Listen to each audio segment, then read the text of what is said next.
At 2 in the morning, my phone lit up the dark bedroom with a single text message that was supposed to destroy my life. It was from my husband. The message read, "I ran away with Lauren. I am sorry, but we are soulmates. Do not look for me.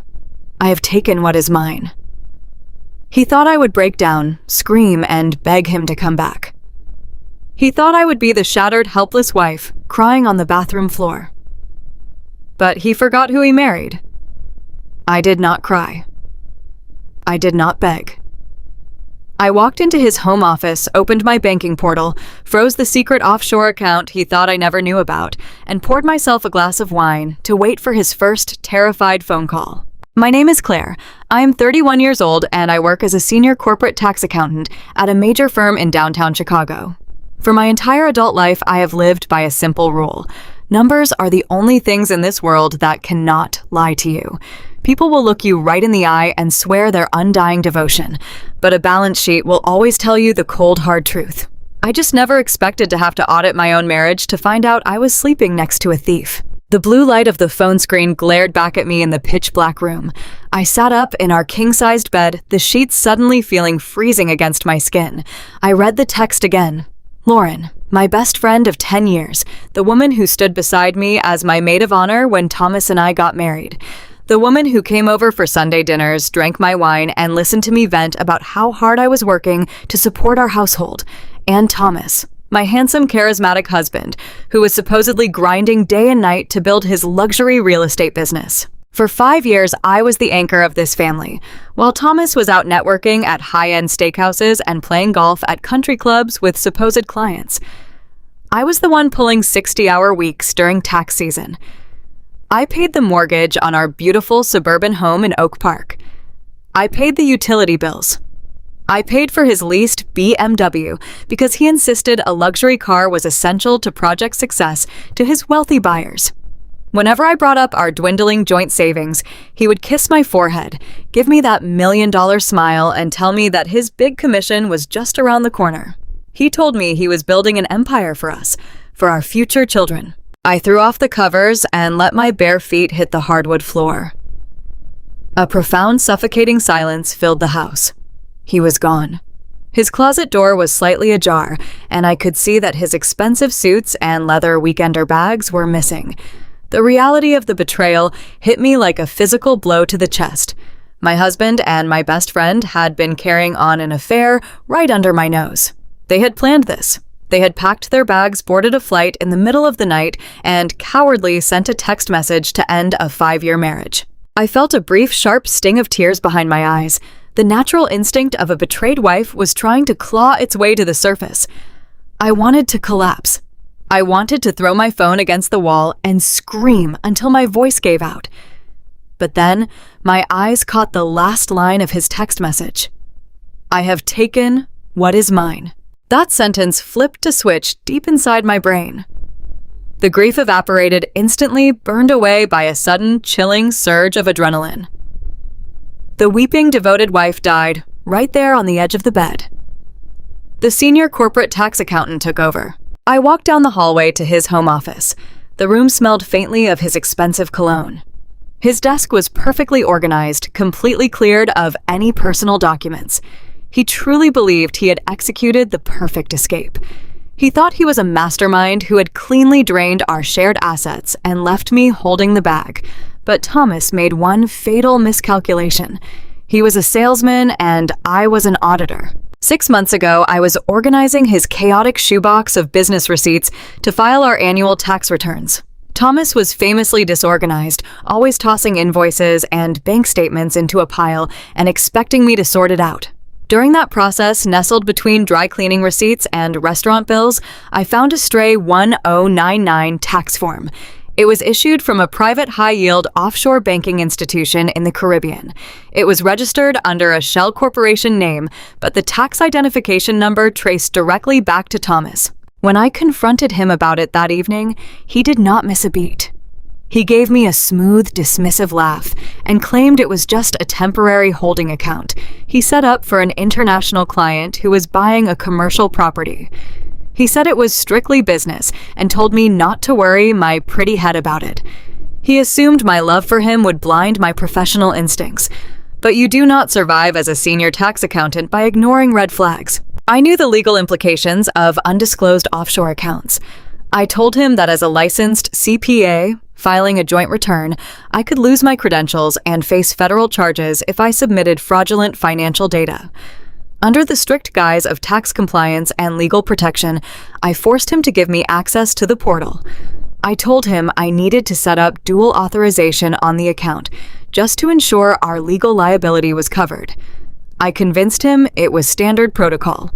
Thomas, arrogant and entirely ignorant of financial security systems, agreed just to get me to stop asking questions. He gave me the master login, and I quietly embedded my own administrative credentials deep into the account settings. He forgot about it the very next day. I never did. I sat down in his leather desk chair and booted up my laptop. My hands were perfectly steady. The glowing screen illuminated the dark office as I navigated to the offshore banking portal. I typed in my master credentials. The system verified my identity, and the dashboard loaded. My breath caught in my throat when the balance appeared on the screen. $450,000. I stared at the number, the green digits searing themselves into my retinas. $450,000. This was not client money. This was not a temporary holding fund. As I pulled up the transaction history, the entire sickening truth laid itself bare. Over the past 3 years, Thomas had been systematically siphoning money from our joint checking account in small, untraceable increments.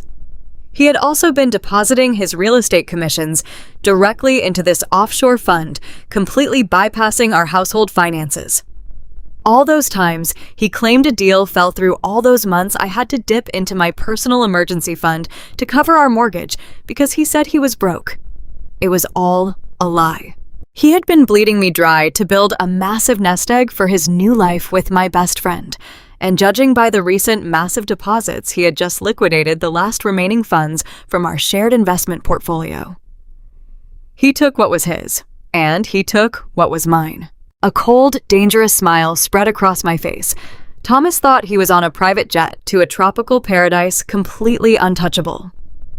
He thought the money was securely hidden away in a tax haven, ready to fund his romantic getaway with Lauren. He had completely forgotten that I held the master key to his entire stolen empire. I leaned over the keyboard and went to work. With a few swift, decisive keystrokes, I changed the master password. I updated the security questions. I locked out his recovery email address and unlinked his mobile phone number for two-factor authentication. Within 3 minutes, Thomas was entirely digitally exiled from his own secret account. But changing the password was not enough. I needed to ensure he could not call the bank in the morning and sweet-talk his way back into the funds. I navigated to the security center of the portal and clicked on the Fraud Prevention tab. I formally enacted a total, indefinite freeze on the entire $450,000. I filled out the automated compliance form, officially flagging the account for suspicious fraudulent activity and unauthorized international wire attempts. By utilizing my dual authorization privileges, I locked the funds in a bureaucratic vault that would require a mountain of legal documentation and my explicit notarized consent to ever open again. To finish the job, I accessed the connected debit card management page. I selected the sleek black corporate cards he carried in his wallet. Cancel card. Reason. Stolen. The system confirmed the cancellation. I sat back in the chair and exhaled a long, slow breath. The digital execution was complete. Thomas was currently flying thousands of miles away from home, believing he was a wealthy, triumphant man starting a new chapter. He had absolutely no idea that his entire financial existence had just been eradicated by the wife he thought was too boring and compliant to fight back. He was about to land in his new paradise with a best friend who expected luxury, and he would not even be able to buy them a cup of coffee at the airport. I closed the laptop and walked into the kitchen. The house was utterly silent, but it no longer felt empty. It felt clean. I opened the wine fridge, took out a very expensive bottle of Cabernet Sauvignon that Thomas had been saving for a special occasion, and uncorked it. I poured myself a generous glass, the dark red wine swirling beautifully in the crystal goblet. I carried my glass into the living room and sat down on the plush sofa. I did not turn on the lights. I simply watched the moonlight filter through the large bay windows, casting long shadows across the hardwood floor. I took a slow sip of the wine. It tasted like absolute victory. I placed my cell phone on the coffee table right in front of me, making sure the ringer was turned all the way up. It was now 3 a.m. His flight to wherever he was taking Lauren would land in a few hours. I knew exactly what was going to happen. They would walk off that plane smug and victorious. They would go to the VIP lounge or try to check into a 5-star luxury resort. Thomas would confidently hand over his sleek black card. The concierge would swipe it and it would decline. He would smile, apologize for the inconvenience, and try to log into his banking app. The screen would flash a red error message. Access denied.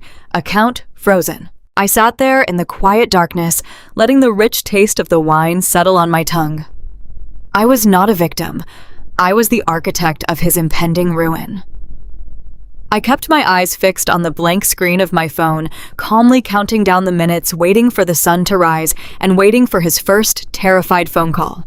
The sun began its slow crawl over the Chicago skyline, casting long gray shadows across my living room floor.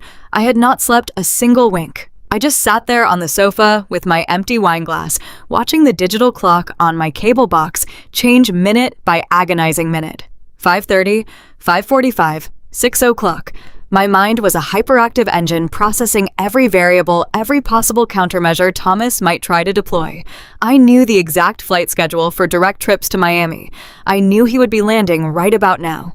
I could picture him strutting through the terminal with Lauren clinging to his arm, both of them high on the thrill of their illicit escape. They probably thought they were the main characters in some romantic movie, leaving the boring, rigid accountant behind in the cold Midwest. At exactly 6:15 in the morning, the silence of the house was shattered. My cell phone vibrated violently against the glass coffee table. The screen illuminated the dim room, displaying a photo of Thomas grinning on a boat from a vacation we took 3 years ago. My heart gave one hard, involuntary thump against my ribs. A reflex of the woman who used to love him. I took a deep, steadying breath, forcefully pushing that woman down, and let the seasoned corporate auditor take the wheel.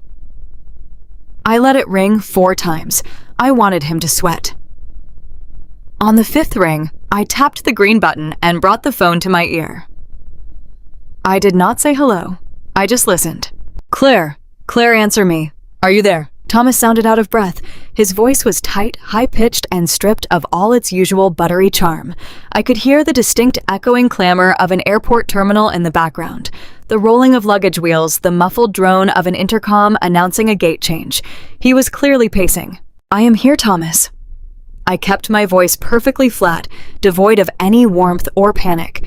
It was the exact tone I used when informing a corporate client that they were facing a multi-million-dollar tax penalty. What is going on with the bank? He practically shouted the words into the receiver. I am at the first-class lounge at Miami International. I just tried to pay for our luxury transport to the resort in South Beach, and my black card declined. Every single card linked to my name is declining. I even tried to call the hotel to confirm the penthouse suite, and they told me the deposit was reversed. They canceled the booking, Claire. The receptionist looked at me like I was some kind of street beggar.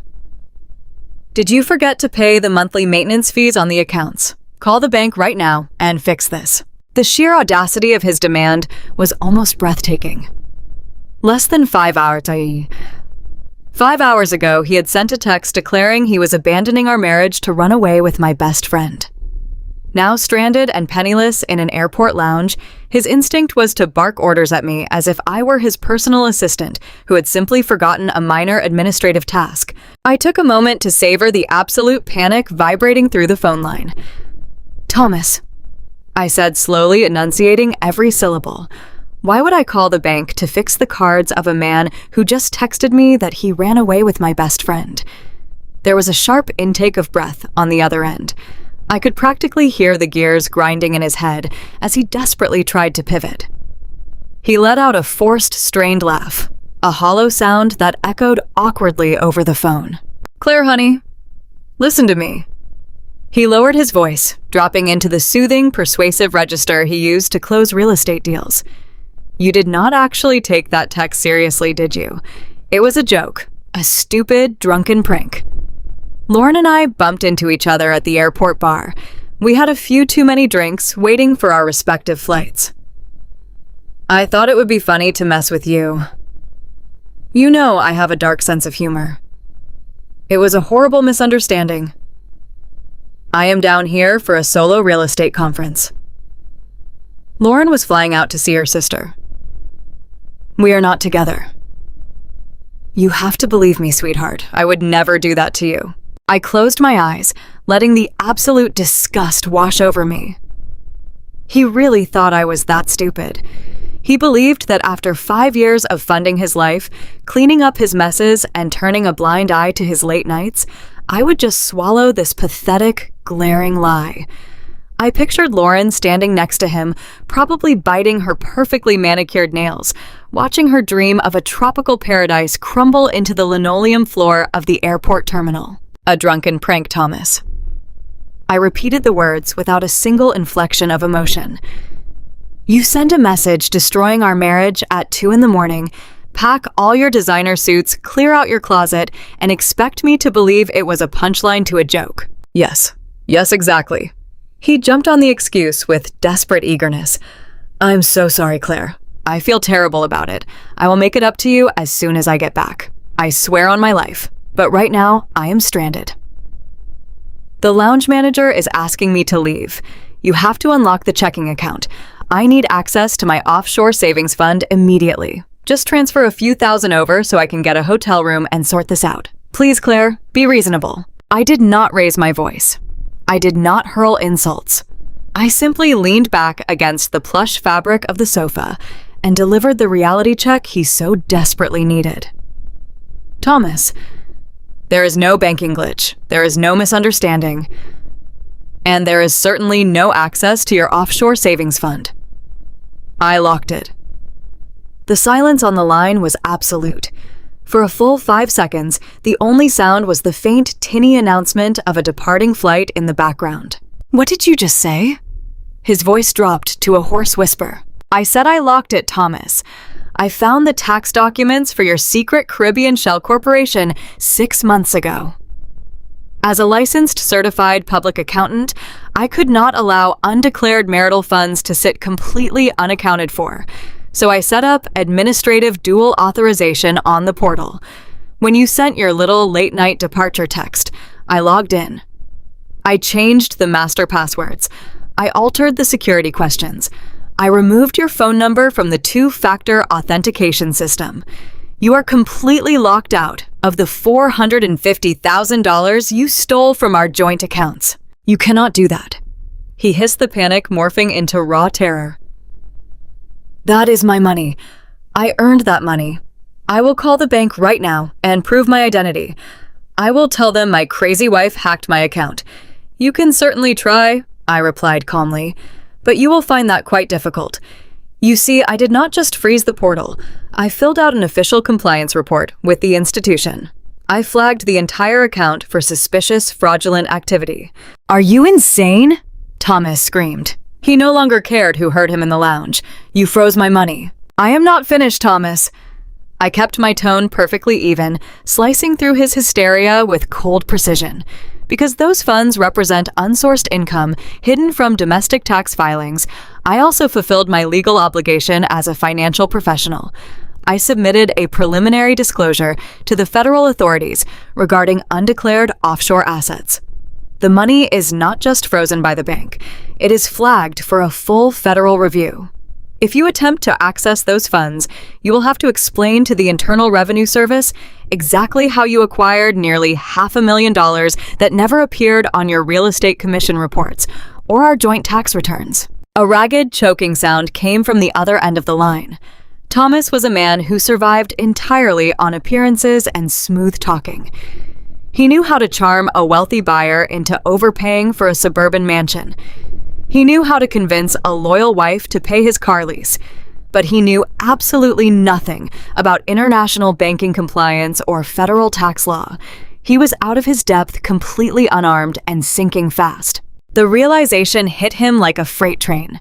The facade of the charming, apologetic husband vanished completely, replaced by the vicious, entitled narcissist he truly was. "You spiteful, calculating bitch." He spat the words with a venom that made my skin crawl. "You think you have won because you know how to push buttons on a computer. You think you can just ruin my life and take everything I worked for. You ruined your own life, Thomas," I stated simply. "I just balanced the ledger." "You listened to me very carefully, Claire." His voice was shaking with pure rage. "You are going to log back into that system right now and release my money. If you do not fix this by noon, I am calling my mother." I rolled my eyes in the dark. Of course he was bringing Barbara into this. Barbara was the ultimate matriarch of our wealthy suburban community. She sat on the parish council of our massive local church. She organized the charity galas, hosted the elite garden parties, and wielded gossip like a weapon. To Barbara, Thomas was the golden child who could do no wrong, and I was just the plain, overworked accountant, lucky enough to be graced by his presence. "You think you are so smart," Thomas sneered, "but you have no idea what my mother can do to you. She runs that church. She runs the social circle you live in. I will tell her you had a mental breakdown. I will tell her you became paranoid, hacked my business accounts, and drove me away with your toxic jealousy. She will spread it to every single person we know. You will be a pariah, Claire. No one in this town will ever look at you again. The congregation will shun you. Your own neighbors will pity you. We will paint you as a hysterical, unstable woman who tried to financially ruin her innocent husband." His threats were designed to terrify me. For years, I had bent over backward to please Barbara and fit into her rigid, judgmental world. I had attended every Sunday service, baked casseroles for every potluck, and smiled politely while she made passive-aggressive comments about my career choices and my failure to give her a grandchild. Thomas expected me to cower at the thought of social exile. "Thomas." I spoke slowly, letting the absolute certainty in my voice wash over him.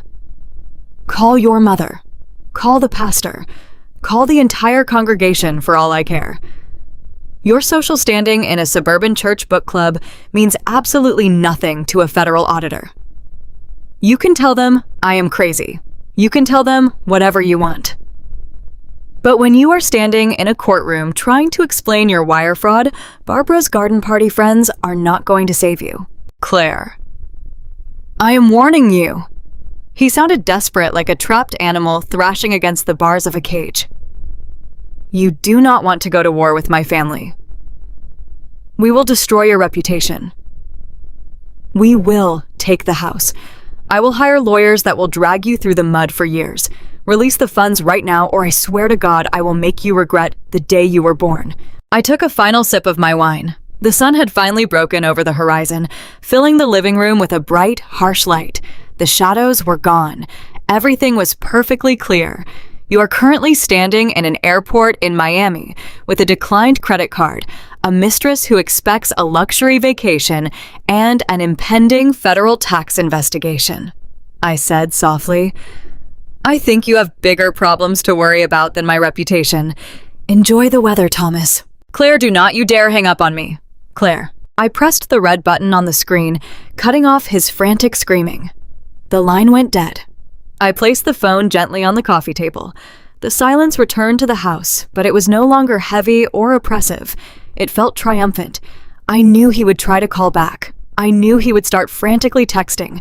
I knew Barbara would soon be unleashing her wrath upon me.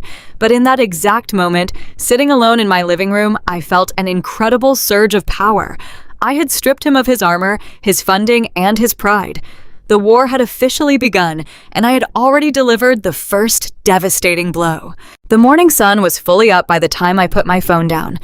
Thomas had hung up in a panic, but I knew my husband better than he knew himself. He was a coward, and when cowards are backed into a corner, they run behind the skirts of their protectors. For Thomas, that protector was his mother, Barbara. She was the matriarch of our local suburban community, a woman who wielded her position on the church council like a loaded weapon. I knew he would be calling her right now, spinning a web of lies, painting me as a hysterical, vindictive woman who had suffered a mental break and stolen his money. I could not sit around and wait for her to rally the congregation against me. I had to strike first. But I could not go in as the cold, calculating auditor who had just frozen $500,000. I needed to go in as the broken, devastated wife. I needed her to talk. I washed my face purposely, leaving my eyes red and puffy. I dressed in a simple, oversized sweater, making myself look as small and vulnerable as possible. The drive to Barbara's pristine colonial-style home took 20 minutes. During that drive, I rehearsed my lines. I practiced the exact tremor I needed in my voice. When I pulled into her long paved driveway, I parked slightly off to the side, hidden behind the massive oak tree that shaded her front lawn. Before I even unbuckled my seatbelt, I pulled out my phone, opened the voice memo application, and hit record. I slipped the phone into the deep front pocket of my cardigan, ensuring the microphone was perfectly unobstructed. I still had the spare key she gave me years ago. I slid it into the lock and turned it quietly. The heavy oak door swung open without a sound. Barbara's house always smelled of expensive lemon polish and fresh lilies. Usually it was a sanctuary of perfect order, but today the grand foyer was cluttered. I walked softly down the hallway toward the formal living room, my bare feet making no sound on the thick Persian rugs. What I saw in that room stopped me dead in my tracks. The antique coffee table was pushed aside. In the center of the room sat 3 large, heavy-duty shipping boxes. Barbara was standing there, dressed in her usual crisp morning slacks and a silk blouse, carefully wrapping Thomas's prized collection of Rolex watches in bubble wrap. And she was not alone. Standing across from her, taping up a box filled with my husband's custom-fitted golf clubs, was a young blonde woman. It took my brain a fraction of a second to place her. It was Megan Lauren's younger sister. They were laughing. A casual, breezy chuckle floated through the air as Megan handed Barbara a roll of packing tape. They were shipping his luxury items down to Miami. This was not a sudden, passionate flight of fancy on Thomas's part. This was a highly coordinated extraction, and his mother was the logistics manager. The sheer audacity of it burned through my veins, but I forced the auditor down and brought the weeping wife to the surface.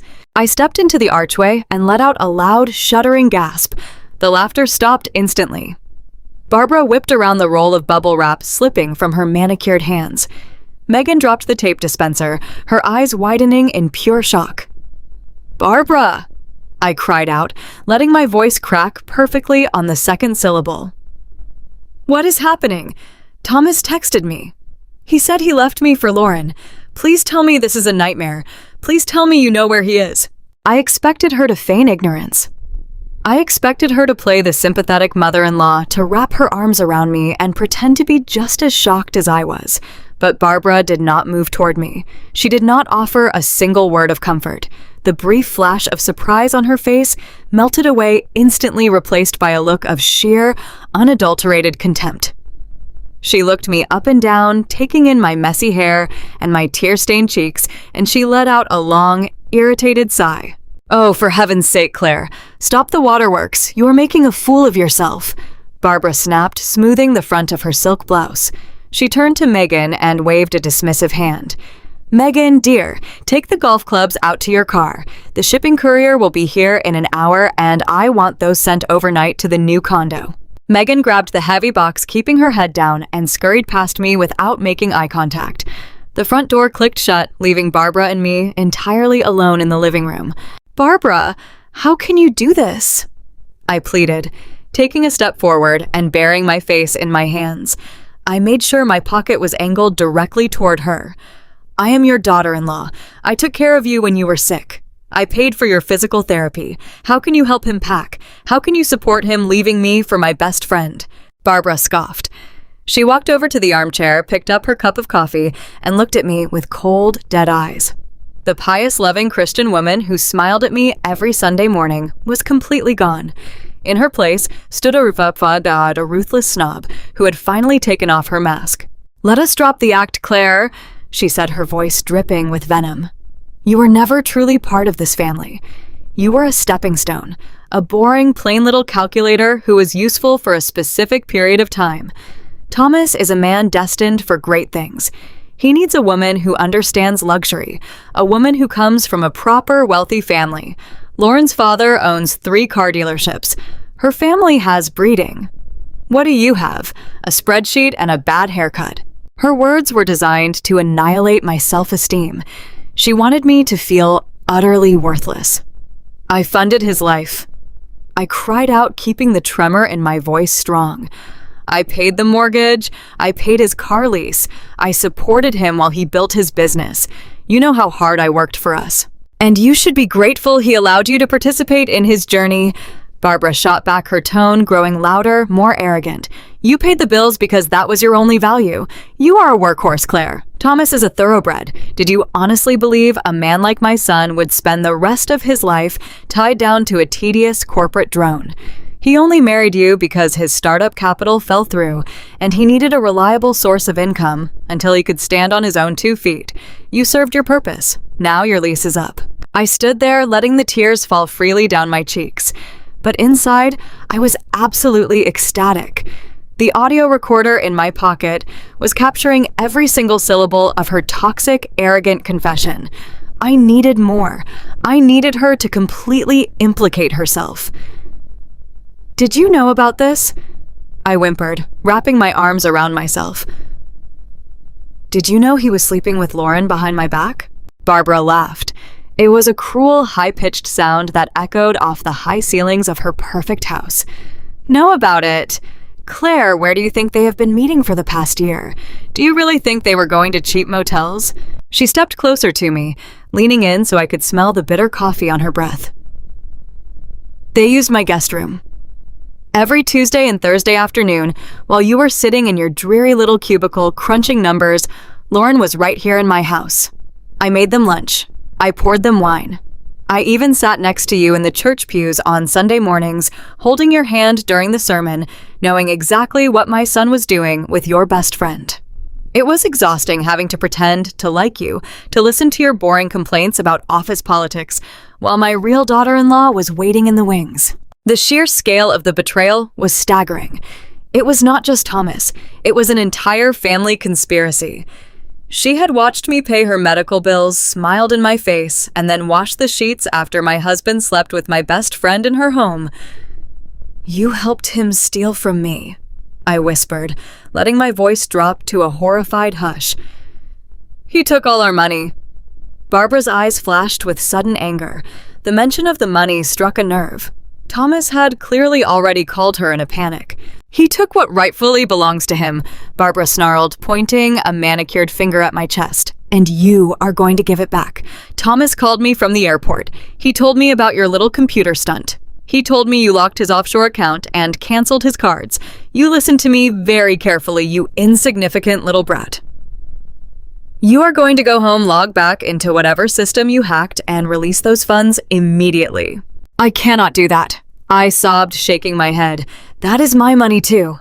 "It is not your money," she screamed, her pious facade cracking completely. "It is his money to build his new life with Lauren, and if you do not unlock that account by noon today, I will destroy you."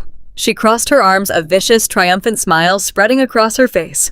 She was about to play her trump card, the social leverage she believed made her untouchable. "I sit on the pastoral council of the largest congregation in this county," Barbara said, her voice dropping into a deadly quiet cadence. "I have the ear of every influential woman in this town. If that money is not released by 12 o'clock sharp, I will make a phone call to Pastor Miller. I will tell him that you have suffered a severe mental breakdown. I will tell the entire congregation that you became violently paranoid, that you hallucinated an affair, and that you maliciously hacked your innocent husband's business accounts out of sheer toxic jealousy." She took a step closer, backing me toward the front door. "I will paint you as a hysterical, unstable woman. By tomorrow morning, you will be a social pariah. No one in this community will speak to you. Your neighbors will cross the street when they see you. I will even call the senior partners at your accounting firm and express my deep concern for your declining mental health. I will ruin your career, Claire. I will leave you with absolutely nothing. You have until noon. Fix the accounts, or I will wipe you off the map." She stood there, breathing heavily, waiting for me to collapse. She expected me to fall to my knees, beg for mercy, and surrender. She expected the weeping, broken wife to submit to the power of the mighty matriarch. But the weeping wife was done, playing her part. I reached into my pocket and hit the stop button on my voice memo app. The recording was saved securely to my cloud drive. I slowly lowered my hands from my face. I stood up perfectly straight, rolling my shoulders back. The tears on my cheeks were already drying. I looked Barbara dead in the eye. The transition was instant. I watched the confusion wash over her face as my expression shifted from devastating sorrow to an absolute chilling calm. The corners of my mouth curled upward into a slow, terrifying smile. "You really think you are the smartest person in the room, do you not, Barbara?" I said. My voice was no longer shaking. It was smooth, dark, and utterly composed. Barbara took a sudden step back. The sudden change in my demeanor completely unsettled her. "What is wrong with you?" she stammered. "You called me a calculator," I said, stepping toward her, forcing her to retreat further into her own foyer. "You were right. I am a calculator, and the math on your son's little escape plan does not add up. You see, Thomas is an idiot. He thinks he can outsmart a corporate auditor, but he left a digital trail so wide a blind person could follow it. And you, Barbara, you just stood there and confessed to harboring an illicit affair and actively plotting to ruin my life completely unprompted." "You have until noon," Barbara repeated, but her voice wavered. The threat sounded hollow now. "No," I replied, my smile widening. "You have until the end of the week to pack up your things, because once the bank fraud investigators finish looking at the forged documents Thomas used to secure that money, your golden boy is going to federal prison, and you will be selling this beautiful house to pay for his defense attorneys." I did not wait for her to respond. I did not need to see the panic setting into her eyes. I turned on my heel, opened the heavy oak door, and walked out into the bright morning sun. The air felt incredibly fresh. I walked to my car, climbed into the driver's seat, and locked the doors. I pulled out my phone and played back the last 10 seconds of the audio recording, just to ensure the quality was clear. Barbara's screeching voice echoed through the car speakers perfectly. It was the most beautiful sound I had ever heard. I connected the phone to my car's Bluetooth system, put the vehicle in drive, and pulled away from the grand suburban house. Thomas and Barbara thought they held all the cards. They thought they could manipulate the system, steal my assets, and use their social standing to force me into submission. But they brought gossip and lies to a financial war, and I was about to drop a nuclear bomb on their entire reality. I pressed the speed dial on my steering wheel. The phone rang twice before a sharp professional voice answered. "Davis Legal Group, how can I help you?" "Hi, this is Claire," I said, merging onto the highway toward downtown Chicago. "I need to see Eleanor Davis immediately. It is an absolute emergency involving federal bank fraud, stolen assets, and divorce. Tell her I have the audio confession." I pressed the accelerator, speeding toward the city. The trap was set. The evidence was secured. It was time to introduce my husband and my mother-in-law to the devastating consequences of crossing the wrong woman. I parked my car in the underground garage of a sleek glass tower in downtown Chicago. My hands gripped the leather steering wheel so tightly that my knuckles turned completely white. The massive surge of adrenaline from walking out of my mother-in-law's house was slowly beginning to fade, replaced by a cold and heavy reality. I was navigating a treacherous war zone, and I needed generals. I took the elevator to the 42nd floor, stepping into the immaculate marble-floored reception area of Hayes & Partners. Victoria Hayes was not just a family law attorney. She was a legal predator who specialized in dismantling arrogant narcissists. I had called in a massive favor from a senior partner at my corporate accounting firm to secure this emergency meeting. Waiting for me inside her spacious corner office was Daniel, a forensic accountant, and a trusted colleague of mine who had an uncanny ability to make hidden money talk. Victoria sat behind a massive mahogany desk. She did not offer me meaningless platitudes or a comforting cup of tea. She simply pointed to the leather chair opposite her and told me to sit. Daniel was already there, his laptop open, his fingers flying across the keyboard as he rapidly processed data. I handed Victoria the audio recording of Barbara and gave her a precise clinical rundown of the morning events.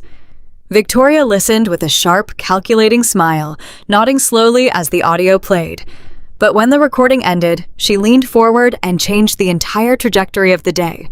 She told me that while the recording was a fantastic piece of leverage for emotional distress and social warfare, the real battle was going to be fought over the frozen offshore account. Daniel turned his computer screen toward me. The $450,000 I had locked down in the Caribbean banking portal was sitting right there, a glowing green beacon of absolute betrayal. But Daniel looked deeply troubled. He took off his wire-rimmed glasses and rubbed the bridge of his nose. He looked at me with a grim expression and said that the math simply did not work. Thomas was a luxury real estate agent, yes, but he was not a particularly successful one. We both knew he spent more time golfing and drinking at country clubs than actually closing lucrative deals. Daniel had worked through the night subpoenaing the preliminary digital records from Thomas and his brokerage firm. Even if Thomas had hidden every single commission check he had earned over the past 5 years and never paid a single dime of taxes on them. The absolute maximum he could have stockpiled in secret was around $150,000. I stared at the screen, my analytical brain desperately trying to process the massive discrepancy. Where did the other $300,000 come from? Thomas did not have generational wealth. He did not hit the lottery. He certainly did not have the discipline or the intellect to play the stock market and win big. I felt a cold, heavy knot forming in the pit of my stomach. Daniel explained that the offshore deposits did not trickle in slowly over 5 years like a standard savings plan. They arrived in 2 massive identical wire transfers just 3 weeks ago. Someone had injected a huge amount of liquid cash into that shell corporation right before Thomas packed his bags to run away with Lauren.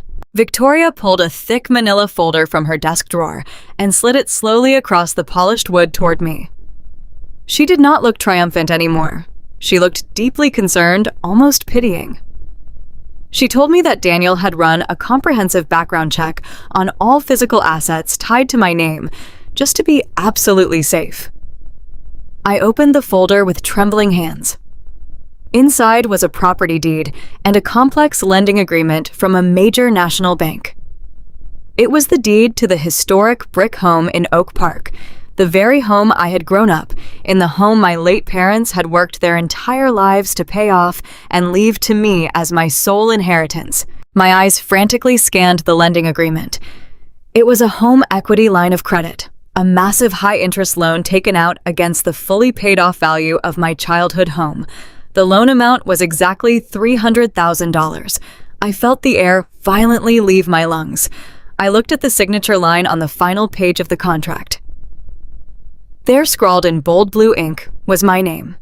Beside it was the official embossed stamp of a public notary. But I had never seen this document in my life. I had never sat in a room with a bank officer to discuss a loan. I had never signed away the only beautiful thing my parents had left behind in this world. The horrific realization crashed down on me with the force of a physical blow. Thomas had not just siphoned his own mediocre commissions to fund his new life. He had leveraged the actual roof over my head.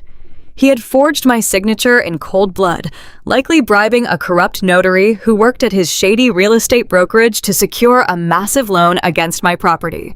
He took the bank funds, wired them directly into his offshore account, and planned to use my family legacy to buy a beachfront condo in Miami with my best friend. The room started to spin.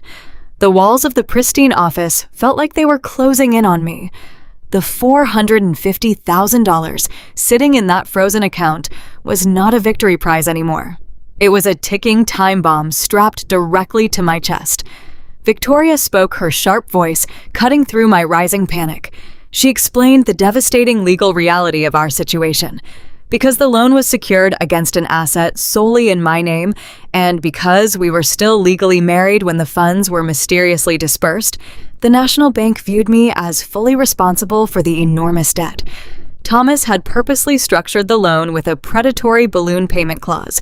This was meant to flip the entire balance due almost immediately, clearly hoping I would be forced to sell the house in a blind panic, while he was safely out of the country enjoying his newly stolen wealth. Daniel pointed to a highlighted date on the second page of the contract.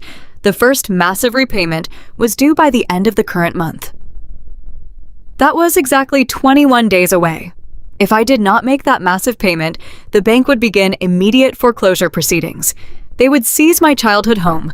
They would auction off the walls that held all my precious memories. They would destroy my immaculate credit score in a matter of days.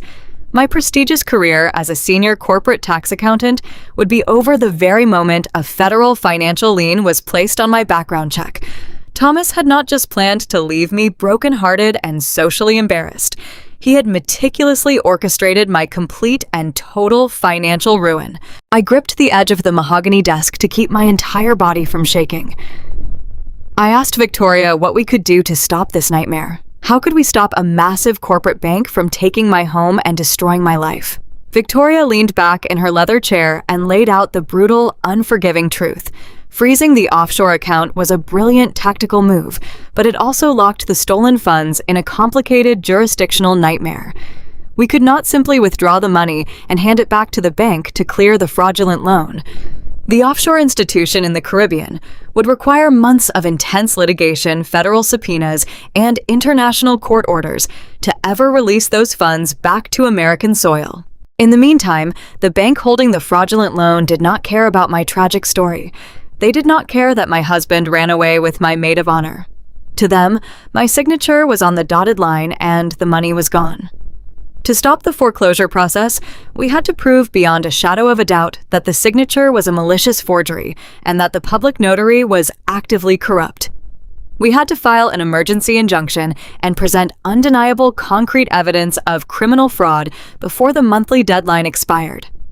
If we failed to build an airtight case in 21 days, I would lose the house my father built and the security I had worked my entire adult life to maintain. The betrayal I felt earlier that morning, when I caught Barbara packing his golf clubs, paled in comparison to the sheer magnitude of this violation. Thomas had violated the sacred memory of my parents. He had weaponized my only safe haven.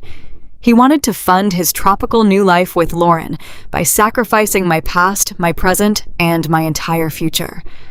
The tears that had threatened to fall earlier completely evaporated from my eyes. There was absolutely no room left for sorrow in my heart. Every single ounce of grief and confusion was instantly incinerated by an absolute blinding determination to destroy him and everyone who helped him. I looked at Victoria and Daniel. I told them we were no longer just fighting a messy divorce case. We were mounting a full-scale criminal prosecution. I instructed Daniel to tear apart every single transaction Thomas had ever made during his time at his real estate brokerage. I wanted the name of the corrupt notary who stamped that fraudulent document. I wanted the specific computer addresses used to submit the online loan application. I wanted every digital crumb Thomas had foolishly left behind in his arrogant rush to escape. Victoria began rapidly drafting the emergency legal injunctions to halt the bank proceedings, her eyes gleaming with the thrill of a high-stakes legal battle. Daniel nodded immediately, diving back into his complex financial software, tracing the metadata attached to the loan origination files. The atmosphere in the room shifted from despair to militant focus. We were building a trap so tight and so devastating that Thomas would never see it coming until the steel jaws snapped shut on his life. I stood up and walked over to the floor-to-ceiling window, looking out over the sprawling city below. Thomas thought I was just a plain, boring calculator. He thought I would quietly absorb the debt and fade into obscurity out of sheer embarrassment. He underestimated my intelligence, and he completely underestimated my wrath. I was going to prove the forgery. I was going to save my family home, and I was going to ensure that when Thomas finally realized he was trapped without a single penny to his name, he would have absolutely nowhere left to hide. The financial web he spun to destroy me was about to become the very thing that strangled him. The sky over Chicago was turning a bruised shade of purple as I navigated the dense afternoon traffic on the interstate. My mind was a relentless whirlwind of legal statutes, foreclosure timelines, and the sheer audacity of my husband's betrayal. I had just left my legal team with a clear and aggressive battle plan, but a strategy is only as good as the ammunition you bring to the fight. I needed the final, undeniable piece of evidence to seal the fate of my cheating husband. I needed concrete proof of collusion.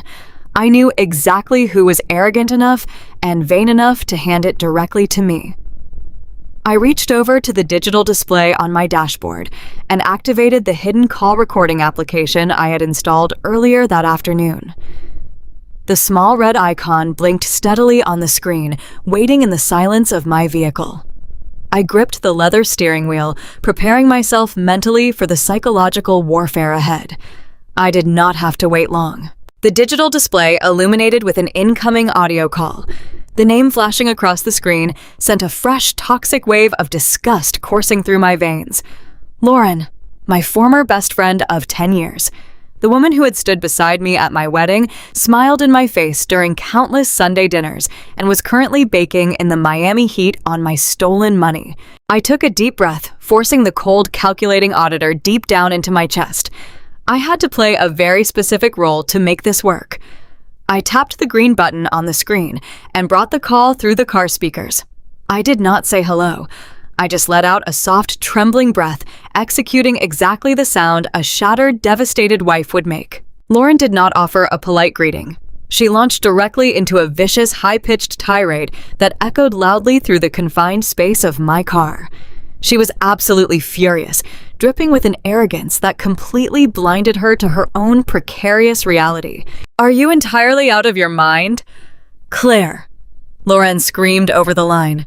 "Do you have any idea how humiliating it was to stand in the marble lobby of a 5-star resort in South Beach and have the concierge treat us like common street criminals? They cut our reservation. The credit cards are completely dead. Thomas is sweating through his designer shirt in a cramped, cheap rental car, right now, trying to figure out what you did. You are a vindictive, pathetic loser. Turn the accounts back on right now before I make you regret it." I kept my mouth shut for a few agonizing seconds, letting her vent her toxic frustration into the quiet air of my car. I needed her emotional state to remain erratic and highly boastful. I let out a carefully crafted sob, ensuring my voice sounded appropriately weak and defeated for the microphone. "Lauren, how could you do this to me?" I cried out, injecting every ounce of fake sorrow I could muster into the performance. "We have been best friends for a decade. You came to my house every week. I trusted you with everything. How could you run away with my husband in the middle of the night?" My display of weakness acted like raw meat thrown to a starving predator. Lauren let out a sharp, cruel laugh that made my stomach turn. She loved hearing me beg. She absolutely reveled in her perceived victory over my life. "Oh, please spare me the pathetic victim routine." Claire Loren sneered, her voice thick with condescension. "Do not act like you did not see this coming from a mile away. Just look at yourself. You are a human spreadsheet. You spend your entire life buried in corporate tax codes and wearing those boring gray pantsuits. Thomas is a dynamic, successful man. He needs excitement. He needs luxury. He needed a real woman by his side, not a corporate drone who falls asleep on the couch at 9 o'clock every night. I gave him the passion and the class you never could. You were nothing but a temporary convenience until he could afford the life he actually deserved." I tightened my grip on the steering wheel until my knuckles physically ached, but I kept my voice incredibly small and frail, maintaining the illusion of a broken woman. "Is that what he told you, Lauren?" I whispered into the speaker. "Did he tell you I was just a convenience to him? I paid for everything in that house. I funded his entire lifestyle. I supported his business when he had absolutely nothing to his name." "Exactly." She shot back, her tone dripping with unadulterated arrogance. "You funded him so he could build an empire for us. You were just the stepping stone, Claire. Do you honestly think a man like Thomas wanted to spend the best years of his life rotting away in the freezing Chicago suburbs with a woman who cares more about mortgage interest rates than living a fabulous elite life? I belong in Miami. I belong in high society. And Thomas knew that. We planned this for months right under your nose, and you were too busy balancing your little checkbooks to even notice we were falling in love. I needed to keep her talking. I needed to stroke her massive, fragile ego until she tripped over her own vanity. I had to guide her directly into the center of the financial web we had uncovered earlier that morning. You planned this for months, I asked, letting a distinct note of pathetic envy slip into my tone. But how is that possible? Thomas does not have that kind of money, Lauren. His real estate commissions have been terrible all year. How could you possibly afford to move to Miami and live in luxury? Did he lie to you about his personal finances? Are you stranded right now because he is actually broke and hiding it from you? I knew that questioning Thomas's wealth would strike a massive nerve. Lauren tied her entire self-worth to financial status and outward appearances. She could not stand the implication that she had ruined her reputation to run away with a broke man. The bait was perfectly set, and she bit down on it with ferocious, blinding speed. You really are completely clueless, Claire. Lauren mocked, her voice laced with absolute superiority. Thomas is not broke. He is a financial genius. He has more than enough money to give me the exact life I demand. We are not just taking a long vacation down here. I am opening a legitimate business. I have already secured the lease on a massive high-end fashion boutique right in the middle of the Miami Design District. The lease is entirely in my legal name. The contractors are supposed to start the interior renovations next week. We have investors. We have capital. Everything was perfectly lined up until you threw a jealous temper tantrum and messed with his banking access. I felt a sharp electrical thrill of victory wash over me. She had just placed herself squarely in the center of the financial web. The commercial lease was in her name. She was the direct knowing beneficiary of the stolen assets. But I needed the final, undeniable connection. I needed her to explicitly tie her luxury boutique to my forged signature on the home equity line of credit. A boutique, I stammered, acting completely bewildered and overwhelmed. Lauren, a commercial lease in the Miami Design District costs hundreds of thousands of dollars just to secure. I handle corporate taxes for a living. I know exactly what that commercial real estate market looks like right now. Thomas simply does not have $450,000 lying around in liquid cash. I manage all of our household accounts. There is absolutely no way he funded a boutique for you. He must have borrowed it from some shady, dangerous investor. You are going to be completely ruined when they come looking for their money. Lauren let out a heavy, exasperated sigh. She was entirely fed up with my perceived ignorance, eager to crush my spirit with the ultimate devastating truth. She wanted to hurt me. She wanted to prove her absolute intellectual and social dominance. And in her desperate rush to inflict maximum emotional pain, she handed me the exact legal weapon my attorney needed. God, you are so deeply stupid, Claire Lauren said, her voice dropping into a harsh, cruel cadence. He did not borrow it from some shady investor. He took it from you. He took it from that boring, depressing brick house you love so much in Oak Park. I held my breath.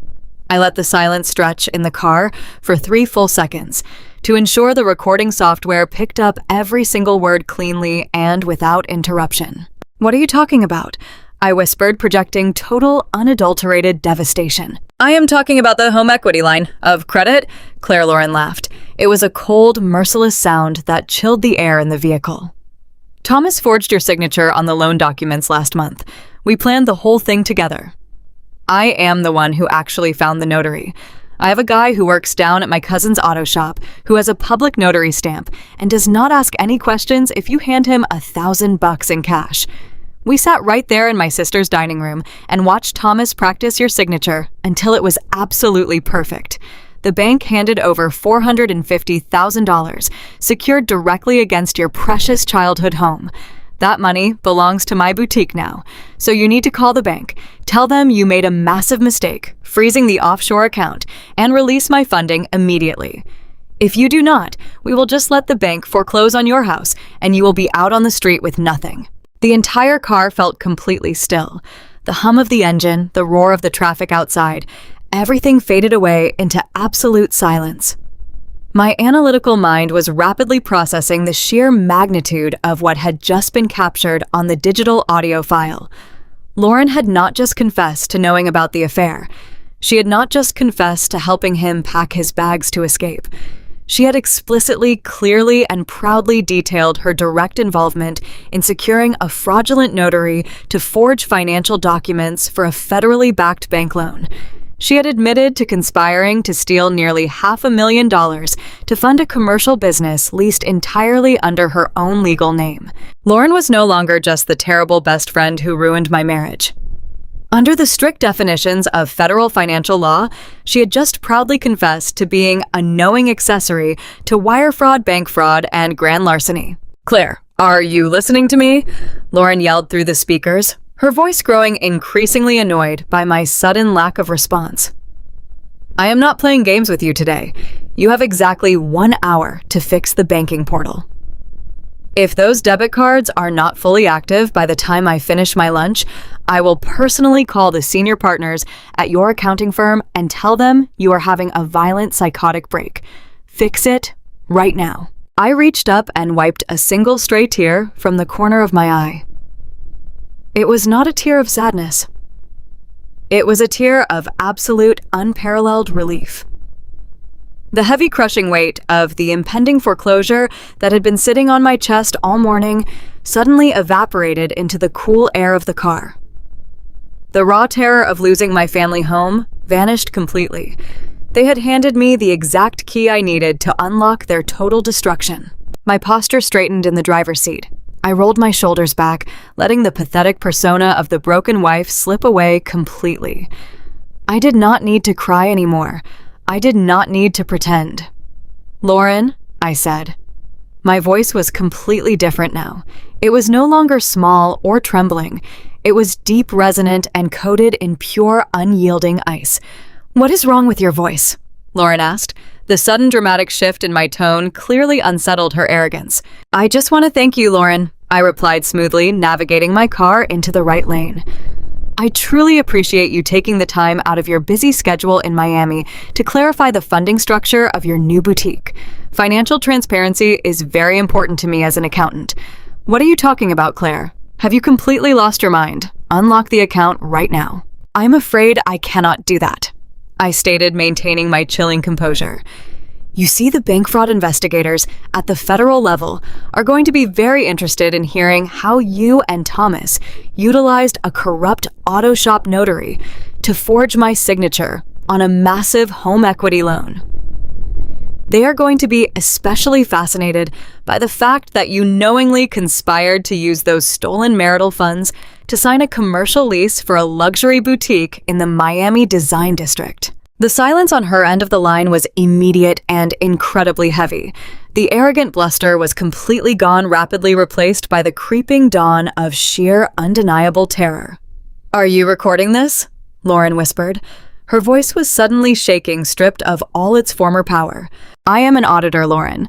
I never take a meeting without documenting the evidence," I replied cheerfully. "I suggest you enjoy the beautiful Miami weather while you still can, because very soon the climate you will be living in is going to feature concrete walls and steel bars. Best of luck with the new boutique." "Claire, wait. Claire, do not you dare do this."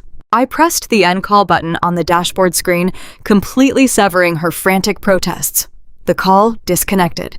I immediately pulled my car onto the shoulder of the highway, shifting into park and turning on my hazard lights. My hands were moving with practiced, professional speed. I opened the hidden recording application on my mobile phone. I located the pristine 15-minute audio file containing Lauren's full, unprompted confession to federal bank fraud. I tapped the share icon, generated a secure encryption link, and uploaded the audio file directly to my lawyer's secure legal cloud drive. I sent a quick, precise text message to my attorney and the forensic accountant waiting back at the office. "The accessory has confessed on tape. We have the corrupt notary connection and the exact commercial location of the laundered funds. Proceed with the emergency legal injunctions immediately." I watched the progress bar on my phone screen reach 100%. The file was safely uploaded completely out of my hands and currently sitting on the desk of the most ruthless family law attorney in Chicago. I put my phone down on the passenger seat and shifted the car back into drive. I merged smoothly back into the heavy flow of afternoon traffic, heading toward my pristine suburban home. The war was escalating beautifully. Thomas and Lauren thought they had staged the perfect getaway, leaving me to drown in their massive debt. They had absolutely no idea that they had just enthusiastically built their own federal prison cell, locked themselves inside, and willingly handed me the only key: the tropical paradise.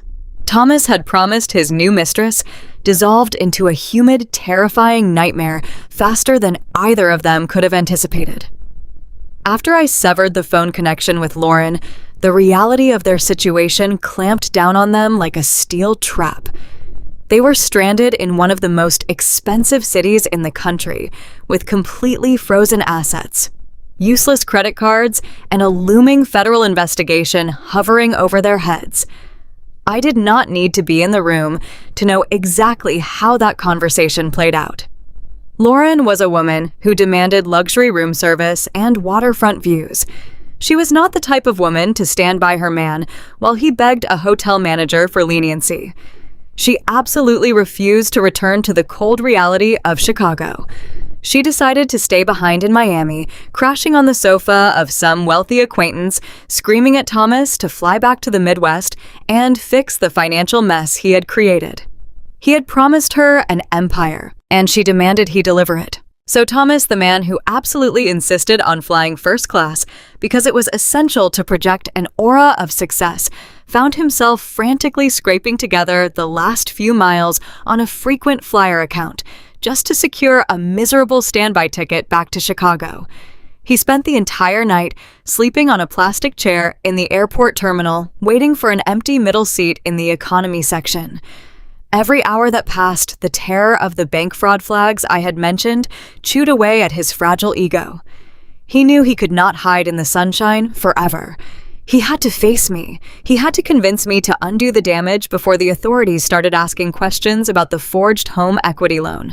I was sitting at my desk on the 30th floor of my corporate accounting firm when the reception desk called my direct line. It was a Tuesday morning. The office was bustling with the quiet, intense energy of tax season.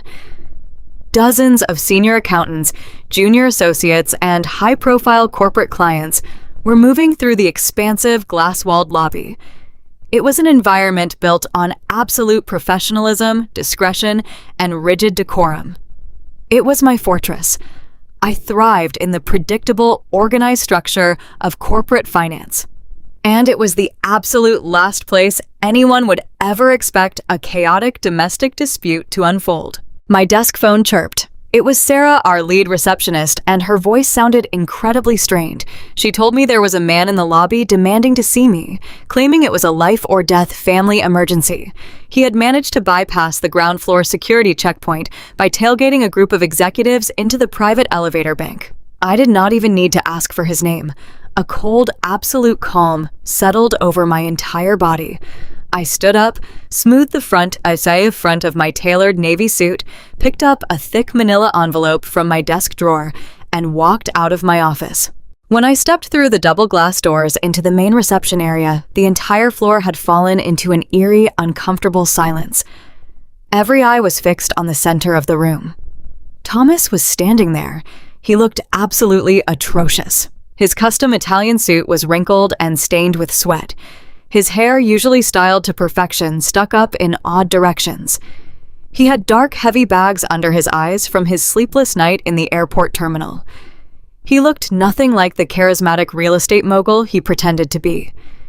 He looked exactly like what he was: a desperate, cornered fraud. The moment he saw me walk into the lobby, his face contorted into a mask of pure theatrical agony. He was a salesman to his very core, and he decided to play the only card he thought he had left. He was going to use public humiliation to force my hand. He threw his expensive leather duffel bag onto the polished marble floor with a loud, dramatic thud, and right there in front of the managing partners, my colleagues, and several wealthy clients, Thomas dropped hard onto both of his knees. "Claire," he wailed, his voice echoing loudly off the glass walls. "Oh my God, Claire, please forgive me." He buried his face in his hands, letting out loud shuddering sobs that were so incredibly fake they almost made me laugh. He was banking on my professional pride. He expected me to flush bright red with embarrassment. He expected me to rush over, grab his arm, and desperately drag him into a private conference room just to stop the public spectacle. He thought the sheer terror of office gossip would make me compliant and willing to negotiate. I was so wrong, Claire. He continued to project his voice, ensuring every single person in the lobby could hear his tragic performance. I had a momentary lapse in judgment. I was stressed from work. I made a terrible, stupid mistake. But I love you. You are my wife. I flew all the way back here the second I realized what I had done. Please, honey. Please just talk to me in private. Let me explain everything. Do not throw away our beautiful marriage over one stupid fight. Just take me to your office so we can sort out the bank accounts and save our family. I stopped walking. I stood exactly 10 feet away from him, right in the center of the reception area. I did not shrink away. I did not lower my head. I did not look around at my stunned colleagues with any hint of shame. I simply stood there, my posture perfectly straight, my expression an unreadable mask of cold stone. I let the silence stretch out, allowing his pathetic kneeling figure to burn itself into the memory of everyone watching. Thomas looked up through his fingers, expecting to see me rushing toward him to manage the crisis. When he saw me standing completely still, simply staring down at him with absolute indifference, the fake tears vanished from his eyes. A flicker of genuine confusion crossed his face. He realized his audience manipulation tactic was completely failing. Thomas. I spoke his name clearly, my voice ringing out with precise, authoritative volume. It carried across the entire lobby, crystal clear and devoid of any emotional fragility. You do not need to kneel on the marble. You are ruining a perfectly good suit. He blinked, thrown entirely off balance by my clinical response. Claire, please, you have to listen to me. I need you to unlock the accounts. I need you to cancel whatever you told the bank. My mother is terrified. I am terrified. I will do whatever you want. I will go to counseling. Just stop this madness. I slowly raised my left hand and made a very subtle, deliberate gesture toward the front desk. The two massive, broad-shouldered building security guards who had been standing by the elevator bank immediately stepped forward, positioning themselves directly behind Thomas. You are absolutely right about one thing, Thomas, I said, projecting my voice so every single partner and client in the room heard my next words. You did make a terrible mistake. But your mistake was not running away to Miami with my best friend. That was just a trashy cliche. Your fatal mistake was believing you were intelligent enough to forge my signature on a federal lending document without me catching you. A collective gasp rippled through the lobby. The junior associates, staring from their cubicles, suddenly realized they were not watching a romantic reconciliation. They were witnessing a financial execution. Thomas turned paper white. His jaw actually dropped open as the reality of my words slammed into him. You forged my name on a $300,000 home equity line of credit against my childhood home, Thomas. I continued stepping forward and holding the thick manila envelope out toward him. You bribed a notary. You initiated fraudulent wire transfers to an offshore shell corporation. And you planned to leave me holding the debt while you started a new business with your mistress. He scrambled backward on his knees, holding his hands up as if the envelope I was offering him was literally on fire. No, Claire, stop talking. You do not know what you are saying. People are listening to you. Shut your mouth. The facade was completely gone now. He was shaking with pure, unadulterated panic. I stepped directly into his personal space and dropped the heavy envelope right into his lap. He flinched violently. People are indeed listening, Thomas. I said softly, but loud enough for him and the security guards to hear, and I want them to listen. Inside that envelope is a legally binding restraining order, mandating that you stay 500 feet away from me, my home and my place of employment. Attached to that is a formal petition for a contested divorce. And beneath that is a notice of civil litigation regarding the fraudulent loan you secured against my property. I leaned down slightly, looking straight into his terrified, bloodshot eyes. My attorney has already forwarded the audio confession of your mistress directly to the Bank Fraud Investigation Unit. The authorities know exactly what you did, who stamped the paperwork, and where the money is located. Your offshore account is permanently frozen. The commercial lease in Miami is dead. You have absolutely nothing left. The sheer weight of his complete destruction finally registered in his brain. The man who had strutted through life believing his handsome smile and slick words could fix any problem realized he had walked directly into a fatal trap. He was entirely broke, legally cornered, and facing severe federal prison time. He let out a visceral, animalistic scream of rage. He lunged upward from his knees, his hands reaching out violently toward my neck. You ruined me. You vindictive bitch, you completely ruined my life. He never made it past my shoulders. The two massive building security guards moved with terrifying speed. Before Thomas could even brush the fabric of my suit, they grabbed him by the arms, twisting his elbows behind his back with practiced, brutal efficiency. Thomas shrieked as they hauled him forcefully backward. The manila envelope spilled open across the marble floor, scattering the divorce papers and the restraining order across the lobby. Get your hands off me. I am going to kill you, Claire. I am going to destroy you. He thrashed and kicked wildly, but the guards easily lifted his feet off the ground, marching him directly toward the service elevators. He looked like a pathetic, raging child throwing a violent tantrum in a grocery store. His screams echoed down the long glass corridors, growing fainter and fainter as they dragged him away from my fortress. I stood there in the center of the reception area, watching the heavy metal doors of the freight elevator close on his screaming face. The silence rushed back into the room, thick and heavy. I calmly bent down, gathered the scattered legal documents from the floor, and tapped them neatly against the reception desk to straighten the edges. I turned to my colleagues. They were staring at me in absolute stunned silence. No one moved. No one said a word. I looked at the senior partner who had emerged from his corner office. I offered him a polite, entirely professional smile. I apologize for the brief interruption to the morning workflow, gentlemen. I said clearly, my voice smooth and untroubled. The issue has been permanently resolved.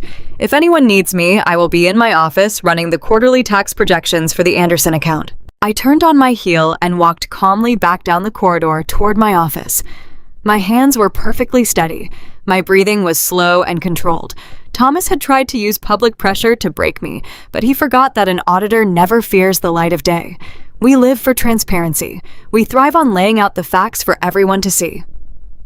He came to my firm expecting to find a weeping, embarrassed victim. Instead, he found a woman who had meticulously engineered his absolute downfall. The trap had closed. The criminal charges were pending. And as I sat back down at my desk and opened my spreadsheet, I knew the real justice was only just beginning.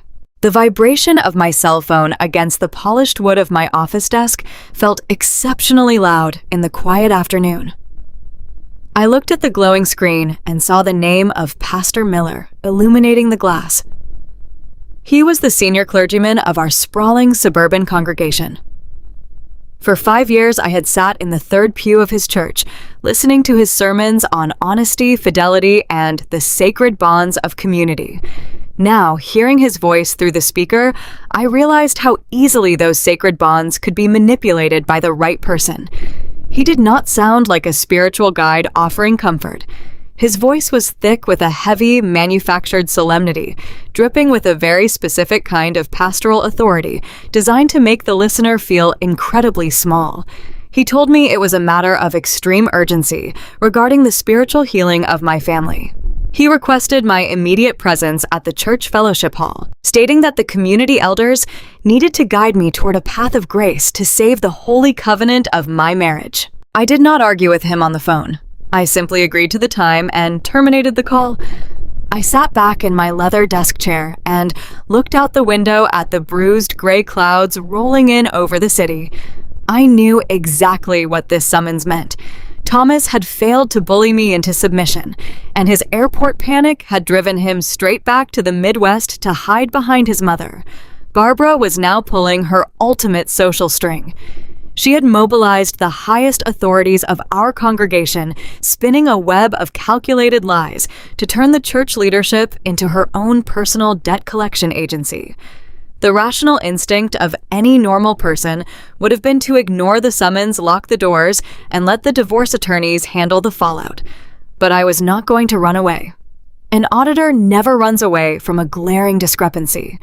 You walk directly into the room, you look them in the eye, and you expose the absolute fraud. I packed up my briefcase with slow, deliberate movements.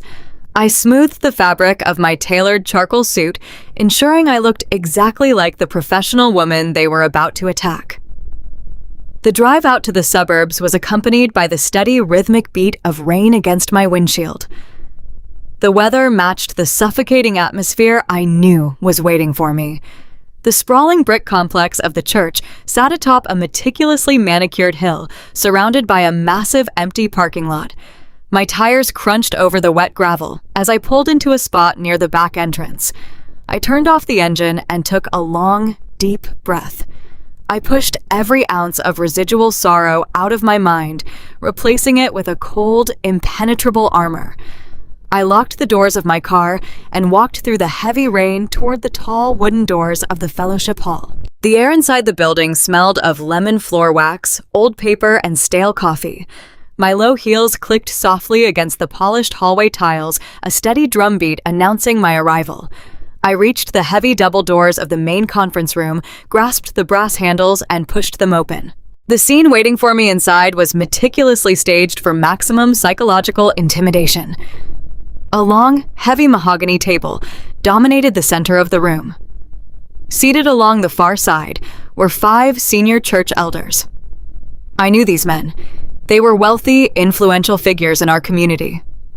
One owned the largest local car dealership, another was the high school principal, and another sat on the town council. At the head of the table sat Pastor Miller, his hands folded neatly over a worn leather-bound Bible. They were positioned like a tribunal, waiting to pass judgment on a grievous sinner. To the pastor's immediate right sat Barbara. She was dressed in her pristine Sunday best, wearing a pearl necklace and a look of absolute venomous authority. She sat with her spine perfectly rigid, exuding the hostile confidence of a queen presiding over a treason trial. She did not look like a woman whose son had just committed multiple federal felonies. She looked like a woman who was about to squash a bug. And then there was Thomas.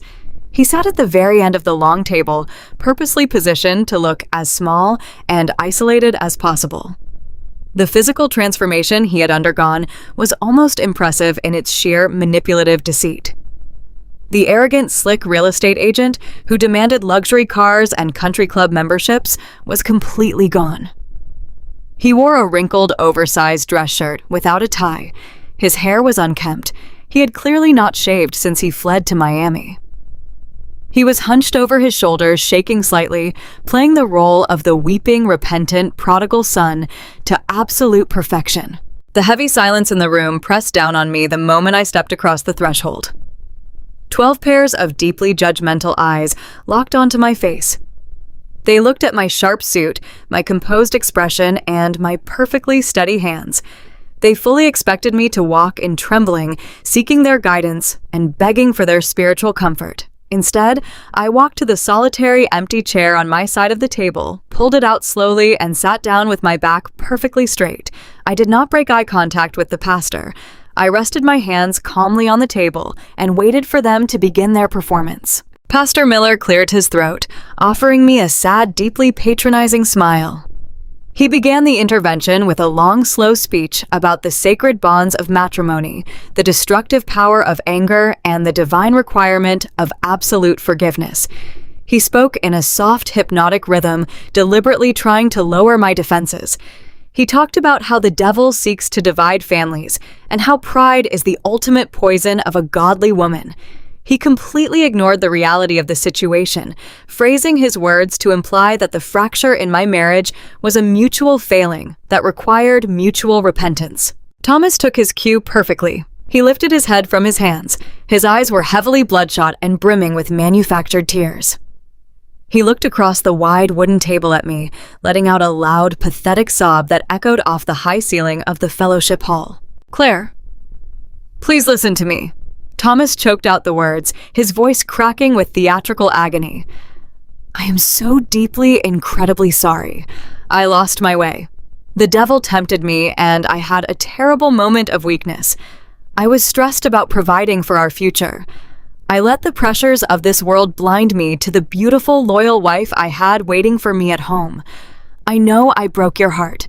I know I shattered your trust. But I am begging you to look past my sins. I am begging you to give our marriage one more chance. We can rebuild. We can heal. Just please do not throw away 5 years of holy matrimony over one stupid, reckless mistake."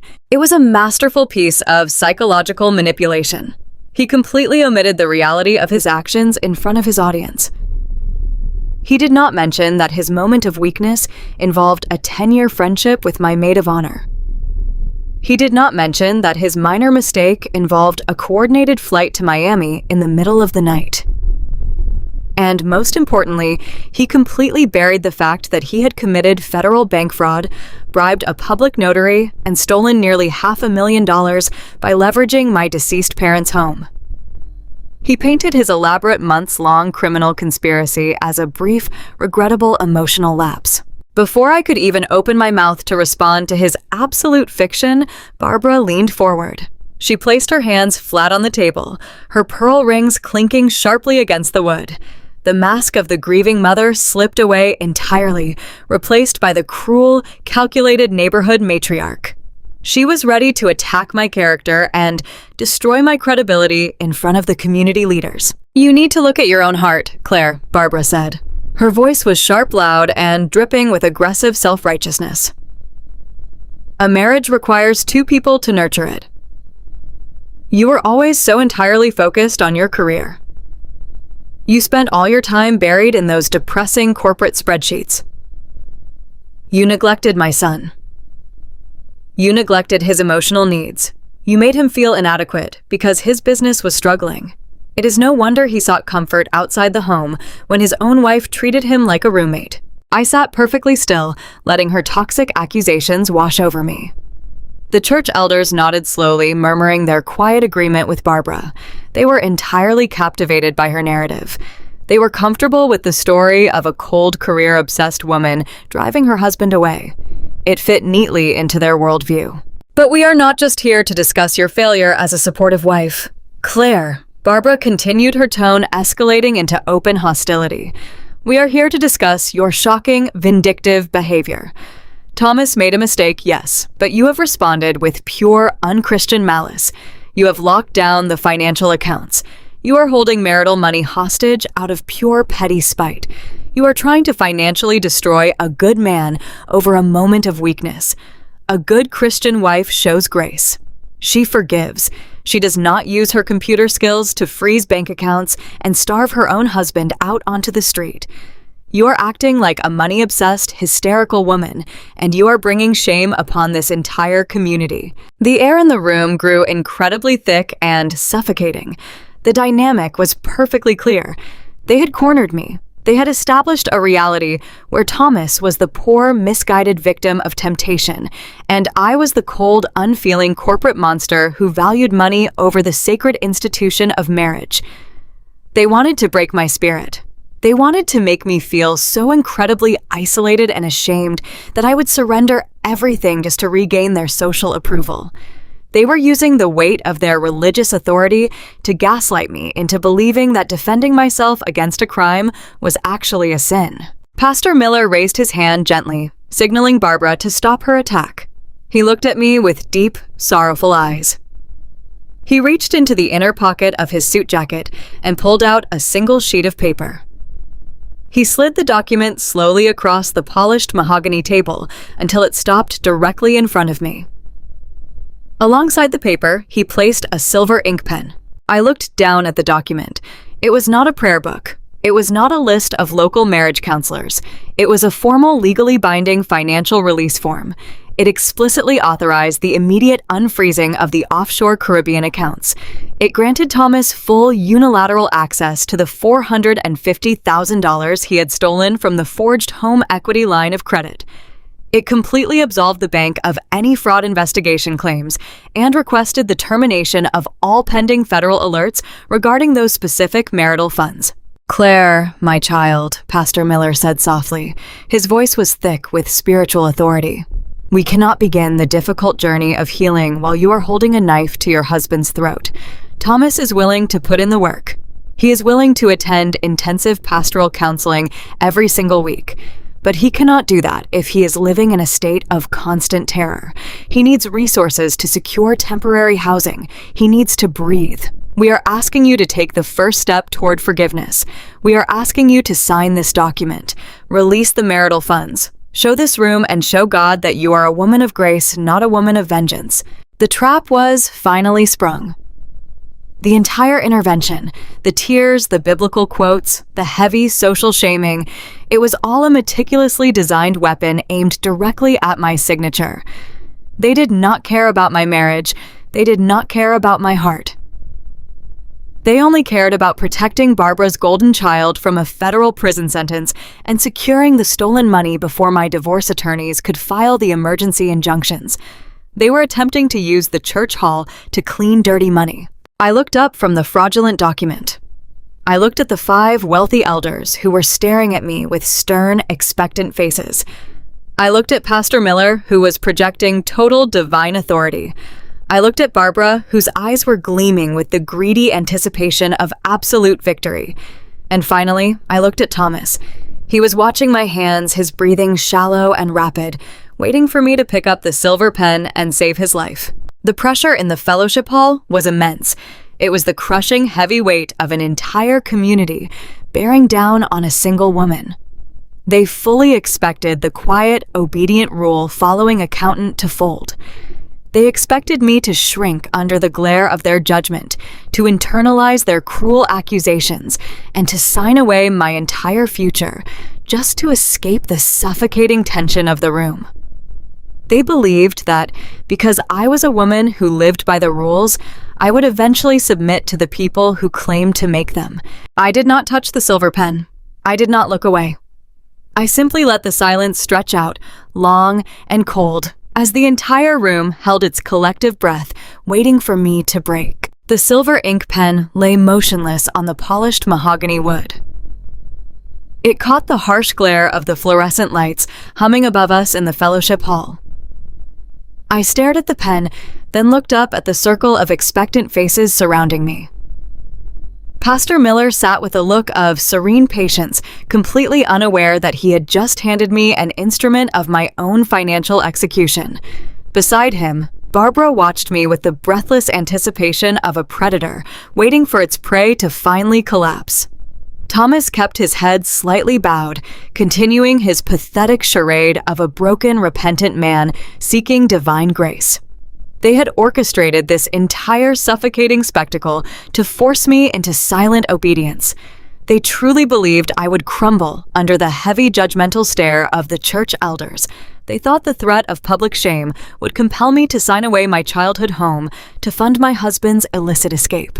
I did not reach for the pen.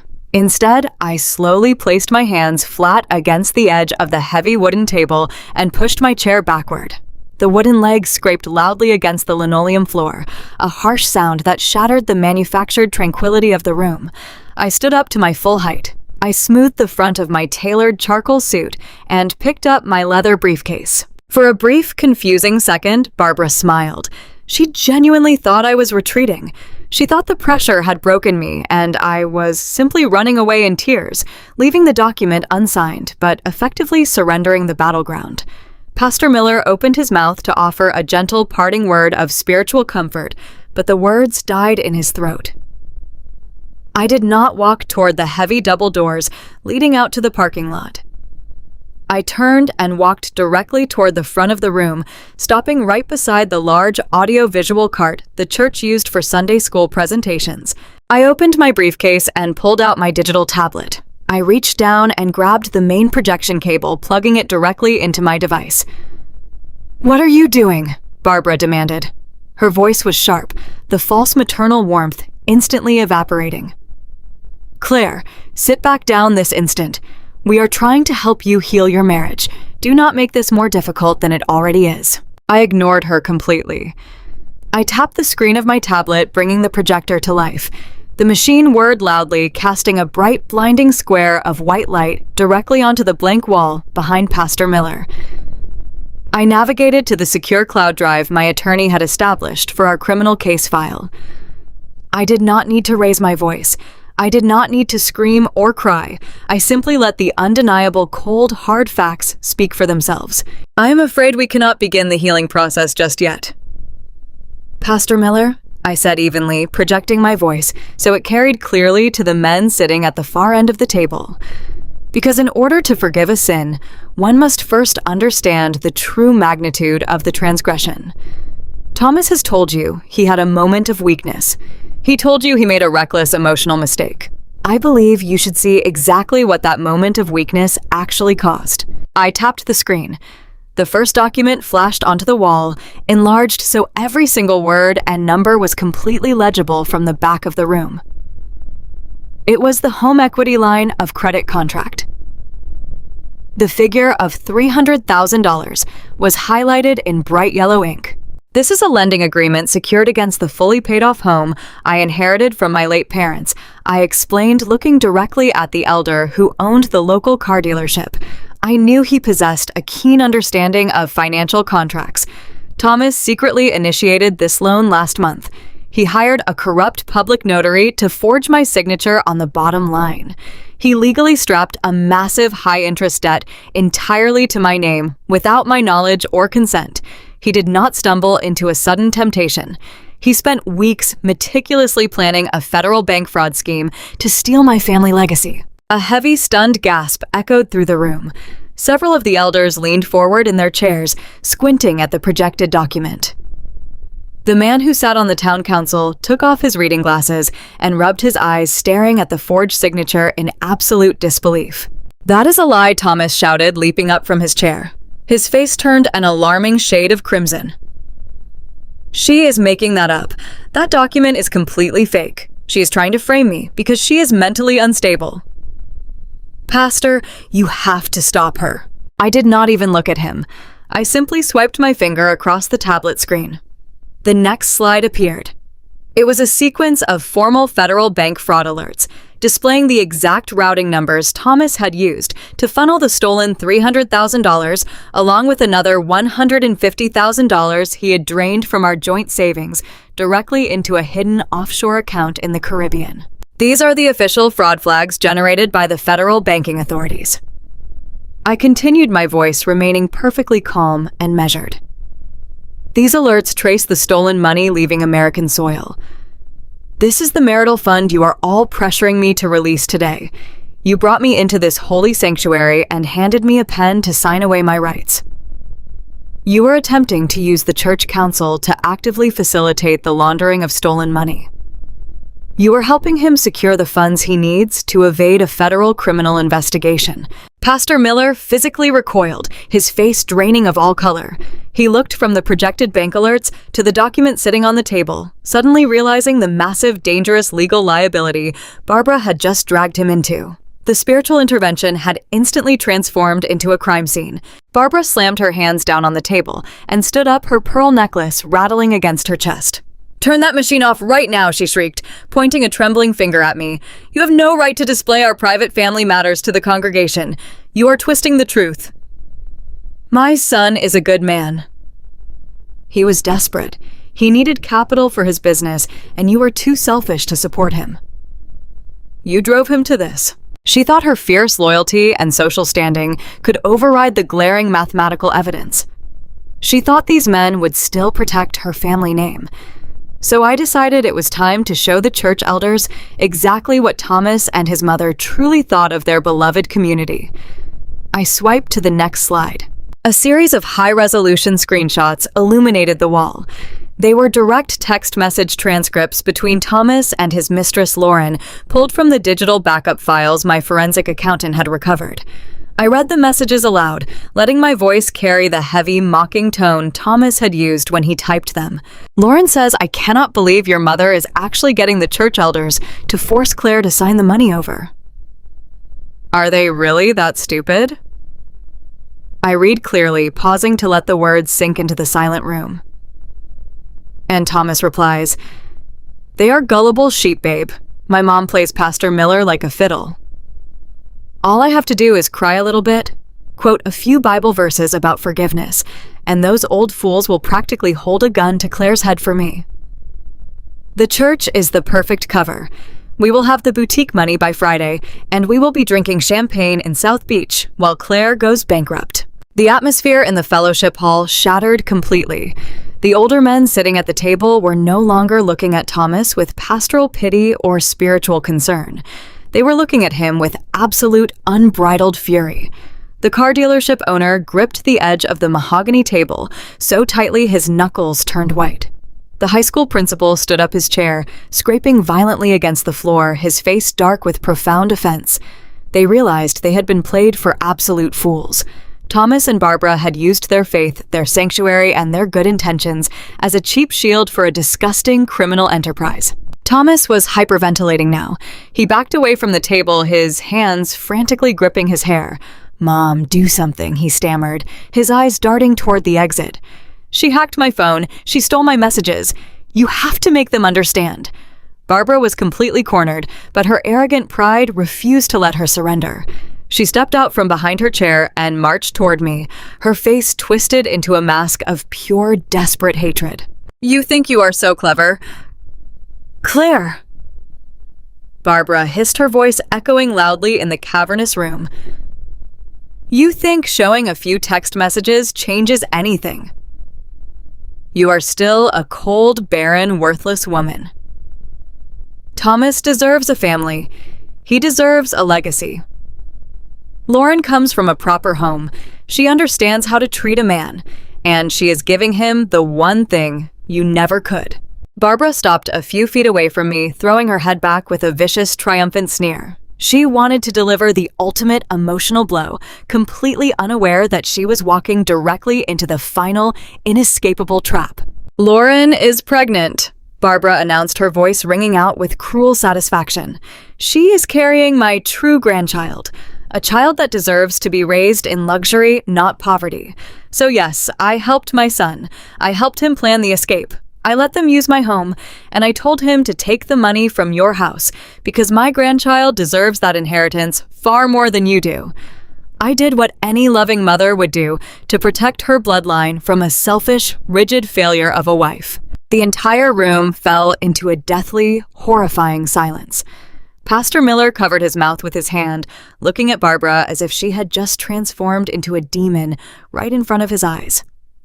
She had just proudly confessed in front of 5 prominent community leaders to actively aiding and abetting the theft of my childhood home to fund her son's pregnant mistress. I did not flinch at the news of the pregnancy. The revelation did not break my heart. It simply provided the final spectacular nail in their coffin.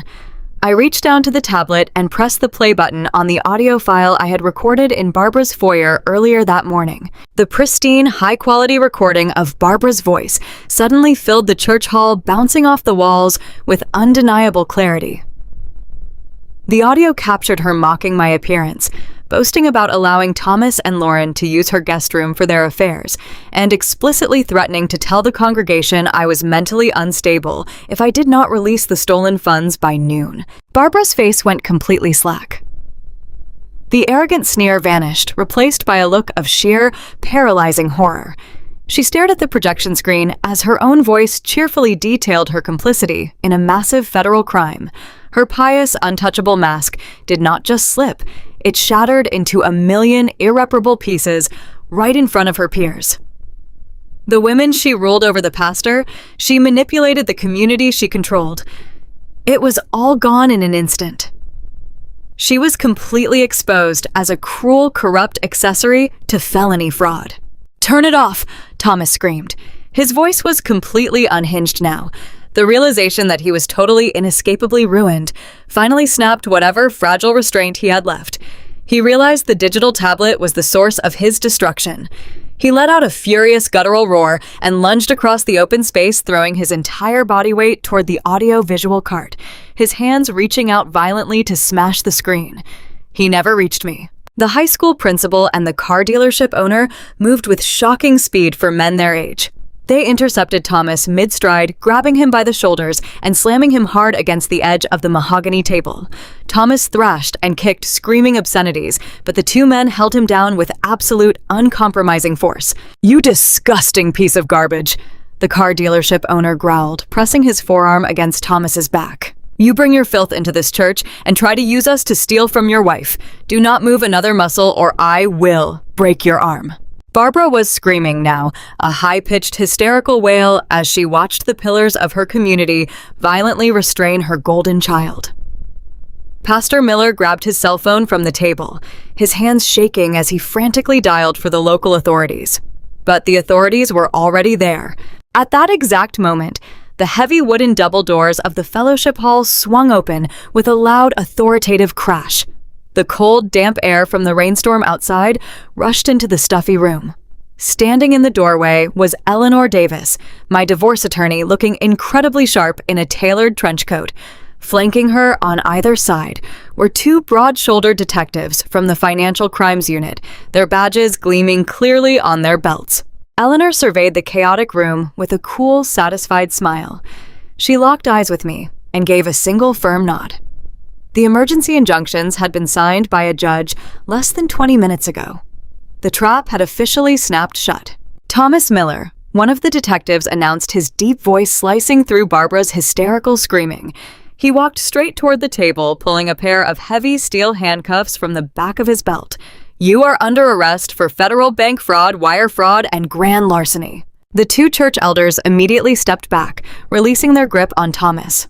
The detective hauled my husband roughly to his feet, spinning him around and slamming his wrists into the metal cuffs with a sharp, echoing click. Thomas was weeping uncontrollably now, his knees buckling as the reality of a federal prison sentence washed over him. He looked at his mother, begging her to fix it, begging her to use her influence to save him. But Barbara could not save him. She could not even save herself.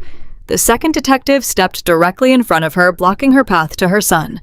"Barbara Miller," the detective said, pulling out a second pair of handcuffs. "We also have a warrant for your arrest as a knowing accessory to federal bank fraud and conspiracy to commit wire fraud. Please turn around and place your hands behind your back." The mighty matriarch of the suburban church collapsed. She fell to her knees on the linoleum floor, weeping and pleading with Pastor Miller to intervene, begging the elders to testify to her good character. But the men simply turned their backs on her, their faces etched with profound disgust. The detective pulled her firmly to her feet, securing the handcuffs around her wrists. I stood quietly by the projector cart, unhooking my tablet and slipping it neatly back into my leather briefcase. I watched as the detectives marched my weeping, ruined husband and his disgraced mother down the center aisle of the fellowship hall and out into the pouring rain. The flashing red and blue lights of the police cruisers illuminated the stained glass windows of the church, casting long fractured shadows across the empty mahogany table. I walked slowly out of the room, leaving the stunned, silent church elders behind me. The heavy stone of betrayal that had been sitting on my chest was completely gone. The math was finally balanced. The fraudulent debt was secured, and the absolute beautiful justice of the cold, hard truth had been perfectly served. The flashing red and blue lights of the police cruisers painted the stained glass windows of the fellowship hall in harsh, frantic colors. The heavy oak doors of the church were pushed wide open to the pouring rain, allowing the cold night air to rush into the stifling room. I stood quietly near the front of the room, clutching my leather briefcase, while the absolute destruction of my husband's perfectly curated life played out right in front of my eyes. The two detectives from the Financial Crimes Unit did not care that they were standing in a sacred space. They did not care about the mahogany table or the stunned silence of the wealthy community elders. They only cared about the federal warrants in their hands. Thomas was physically trembling as the cold steel handcuffs clicked securely around his wrists. The sharp metallic sound echoed through the cavernous hall, sounding louder than a gunshot. All of his arrogant bluster, all of his smooth-talking real estate charm, instantly evaporated into the humid air. He looked like a terrified child. His knees literally buckled beneath him, and the detectives had to grab him by the arms to keep him from collapsing onto the linoleum floor. He twisted his neck frantically, looking back at his mother for salvation. Barbara was screaming. Her pristine Sunday clothes were rumpled, and her carefully styled hair was falling out of place. She rushed toward the detectives, demanding they release her son, threatening to call the chief of police, threatening to call the mayor. But her empty social threats meant absolutely nothing to federal investigators. The moment the second detective pulled out another pair of handcuffs and informed Barbara that she was also being placed under arrest. As a knowing accessory to wire fraud, the mighty matriarch of our suburban community completely broke down. She fell to her knees weeping and begging the church council members to intervene, but the elders simply turned their backs on her. The men who had just tried to force me into signing away my life savings now looked at Thomas and Barbara with absolute pure disgust. They realized they had been manipulated to provide cover for a massive criminal enterprise. I walked out of the fellowship hall right behind the police escort. The rain was coming down in sheets, but I did not even feel the cold. I watched as the detectives shoved my weeping husband into the back of a police cruiser. His face was pressed against the wet glass, his eyes wide with raw, unadulterated panic as the car pulled away from the curb. The golden boy of the neighborhood was gone. The next morning, I sat in the immaculate corner office of my divorce attorney, Eleanor Davis. The storm from the previous night had cleared, leaving the Chicago skyline looking bright and sharply defined. Eleanor sat across from me holding a thick stack of printed transcripts. She had spent the entire morning communicating with the federal prosecutors, handling the bank fraud case. She poured me a cup of black coffee and smiled a sharp, predatory smile. She told me that the glorious, eternal romance between Thomas and my former best friend Lauren had not even survived the first hour of police interrogation. Eleanor read the details of the interrogation to me directly from the preliminary reports. They had taken Thomas to the federal building downtown, stripping him of his belt, his shoelaces, and his dignity. They placed him in a cold, windowless interrogation room and let him sit there alone for 2 hours to let his anxiety completely consume him. When the lead detective finally walked into the room, he did not ask Thomas any questions. He simply opened a file folder and laid out the undeniable concrete evidence. The detective placed the forged home equity line of credit documents right in front of Thomas. He placed the routing numbers for the offshore Caribbean accounts next to the forgery. Then he hit play on a digital recorder, placing the device in the center of the metal table.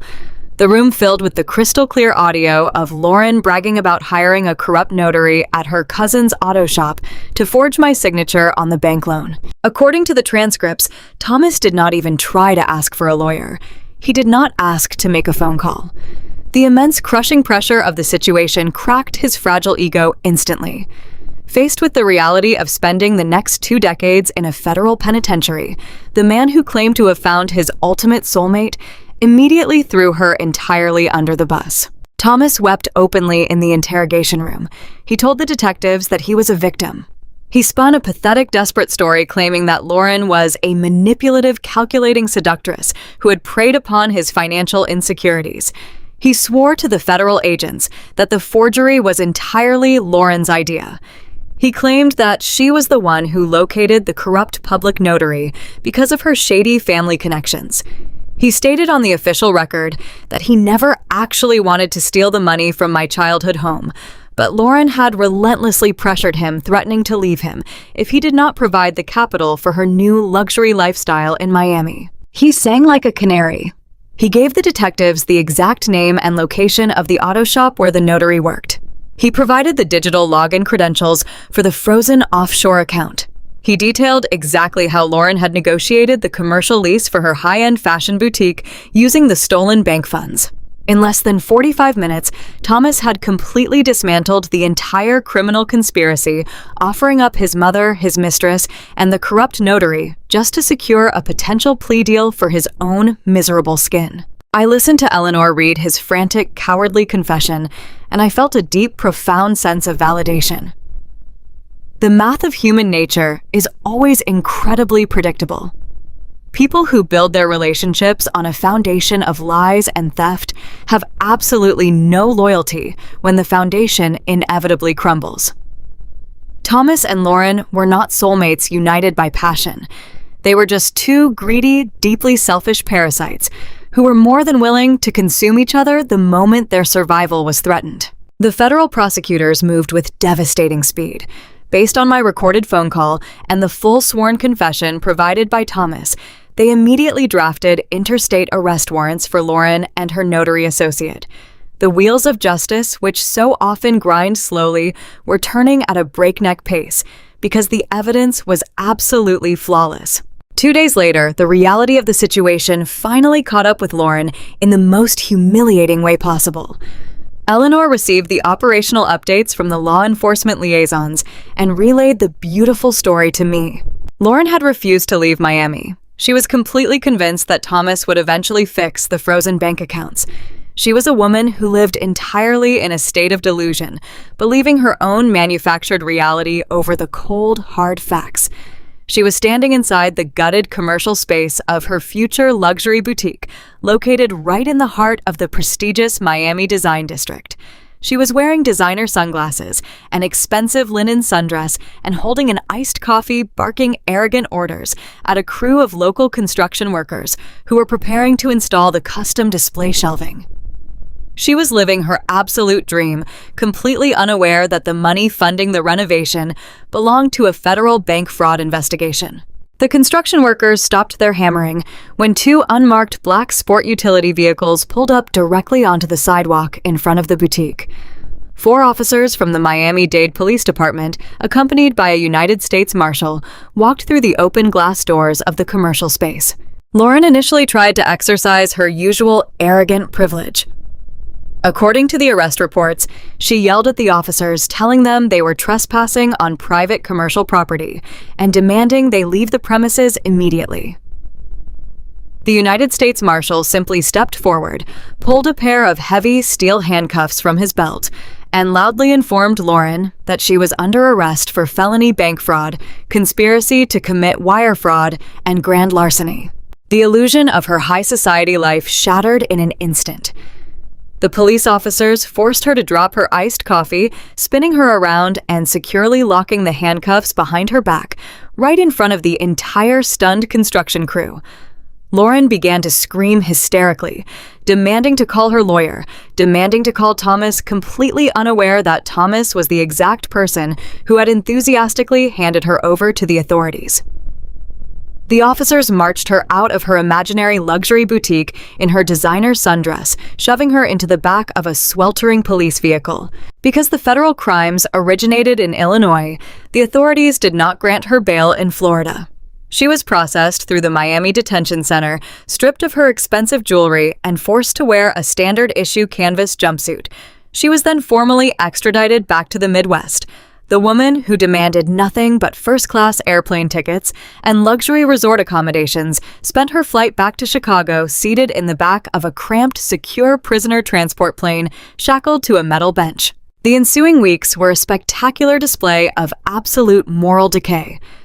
As the federal prosecutors built their ironclad case, the reality of the impending trial forced Thomas and Lauren to face each other in a series of highly monitored legal depositions. Eleanor allowed me to review the transcripts of these legal proceedings, and they read like a script from a psychological horror film. The 2 lovers who had promised each other the world, the 2 arrogant thieves who had gleefully texted each other about ruining my life, now viciously tore each other apart in the sterile conference rooms of the federal courthouse. Thomas sat across from Lauren and openly called her a greedy, manipulative sociopath who had ruined his marriage and forced him into a life of crime. Lauren screamed right back at him, calling him a pathetic, weak coward who could not even afford his own car lease without relying on his wife. Lauren desperately tried to shift the blame, attempting to convince the prosecutors that Thomas had lied to her about the source of the money. She claimed she thought the funds were legitimate business commissions and that she had absolutely no idea he was forging a home equity line of credit. But the prosecutors simply played the audio recording I had captured. The room echoed with her own voice, proudly boasting about sitting in her sister's dining room, watching Thomas practice forging my signature until it was perfect. Her defense evaporated instantly, leaving her sobbing uncontrollably on the legal record. They fought like cornered rats. Thomas tried to use his mother Barbara as a character witness, but Barbara was entirely consumed by her own severe legal troubles, desperately trying to avoid a prison sentence for her role as an accessory to the crime. The entire family structure collapsed under the weight of the federal indictments. I sat in my quiet, clean living room, sipping a glass of Cabernet and reading the final pages of the deposition transcripts. I did not feel a single ounce of pity for either of them. The pain and the shock of the initial betrayal had completely faded away, replaced by the cold, pristine clarity of a perfectly balanced ledger. They had chosen to steal my money. They had chosen to leverage my childhood home. They had chosen to mock me, belittle me, and attempt to destroy my professional reputation. But numbers do not lie, and mathematics do not care about arrogant excuses. I had audited their entire existence, exposing every hidden flaw and every fraudulent transaction. The golden boy and his beautiful mistress were no longer living a fairy tale romance. They were two convicted felons desperately trying to drag each other down into the mud to save themselves. And as I closed the legal folder and set it down on the coffee table, I knew that the ultimate justice was only days away from being delivered. 6 months passed with the slow, deliberate rhythm of a ticking clock. The icy Chicago winter had settled over the city, painting the sky in pale shades of gray and white. I walked up the wide concrete steps of the federal courthouse, pulling my wool coat tightly against the biting wind that whipped off Lake Michigan. I felt absolutely nothing but a warm, steady core of anticipation burning in my chest. I was wearing my sharpest tailored black suit. My hair was pulled back into a severe practical style. I was no longer the weeping, betrayed wife standing in the shadow of a crumbling marriage. I was a senior corporate tax accountant, arriving to close out the final ledger of my personal nightmare. The heavy wooden doors of the courtroom swung open, revealing a space built on absolute order and unyielding federal law. The polished oak benches and the high vaulted ceilings commanded a quiet reverence. I took my seat in the front row, placing my hands neatly in my lap. I did not fidget. I did not look around the room for familiar faces. I simply stared straight ahead at the elevated bench where the federal judge would soon deliver the final arithmetic of human greed. When the side doors opened and the federal marshals escorted Thomas into the room, the entire atmosphere shifted. He was completely unrecognizable from the slick, charismatic real estate agent who used to strut through our suburban neighborhood, demanding respect and admiration. The expensive Italian wool suits and the perfectly manicured hair were entirely gone. He wore a drab, oversized institutional jumpsuit that made his shoulders look incredibly narrow and weak. His skin carried a sickly, pale undertone, and he had aged a decade in the span of a mere 6 months. He shuffled toward the defense table, with his head bowed, avoiding eye contact with everyone in the gallery. He did not look at me. He did not have the courage to face the woman whose life he had attempted to systematically dismantle. The federal judge entered the room, and the heavy silence of absolute authority fell over the proceedings. The judge did not mince words. He looked down at Thomas with a profound professional disgust that echoed through the quiet chamber. He detailed the sheer audacity of the federal bank fraud, outlining exactly how Thomas had consciously and maliciously manipulated federal lending systems, bribed a public notary, and forged legal signatures to steal hundreds of thousands of dollars. The judge explicitly stated that this was not a crime of sudden passion or a momentary lapse in judgment.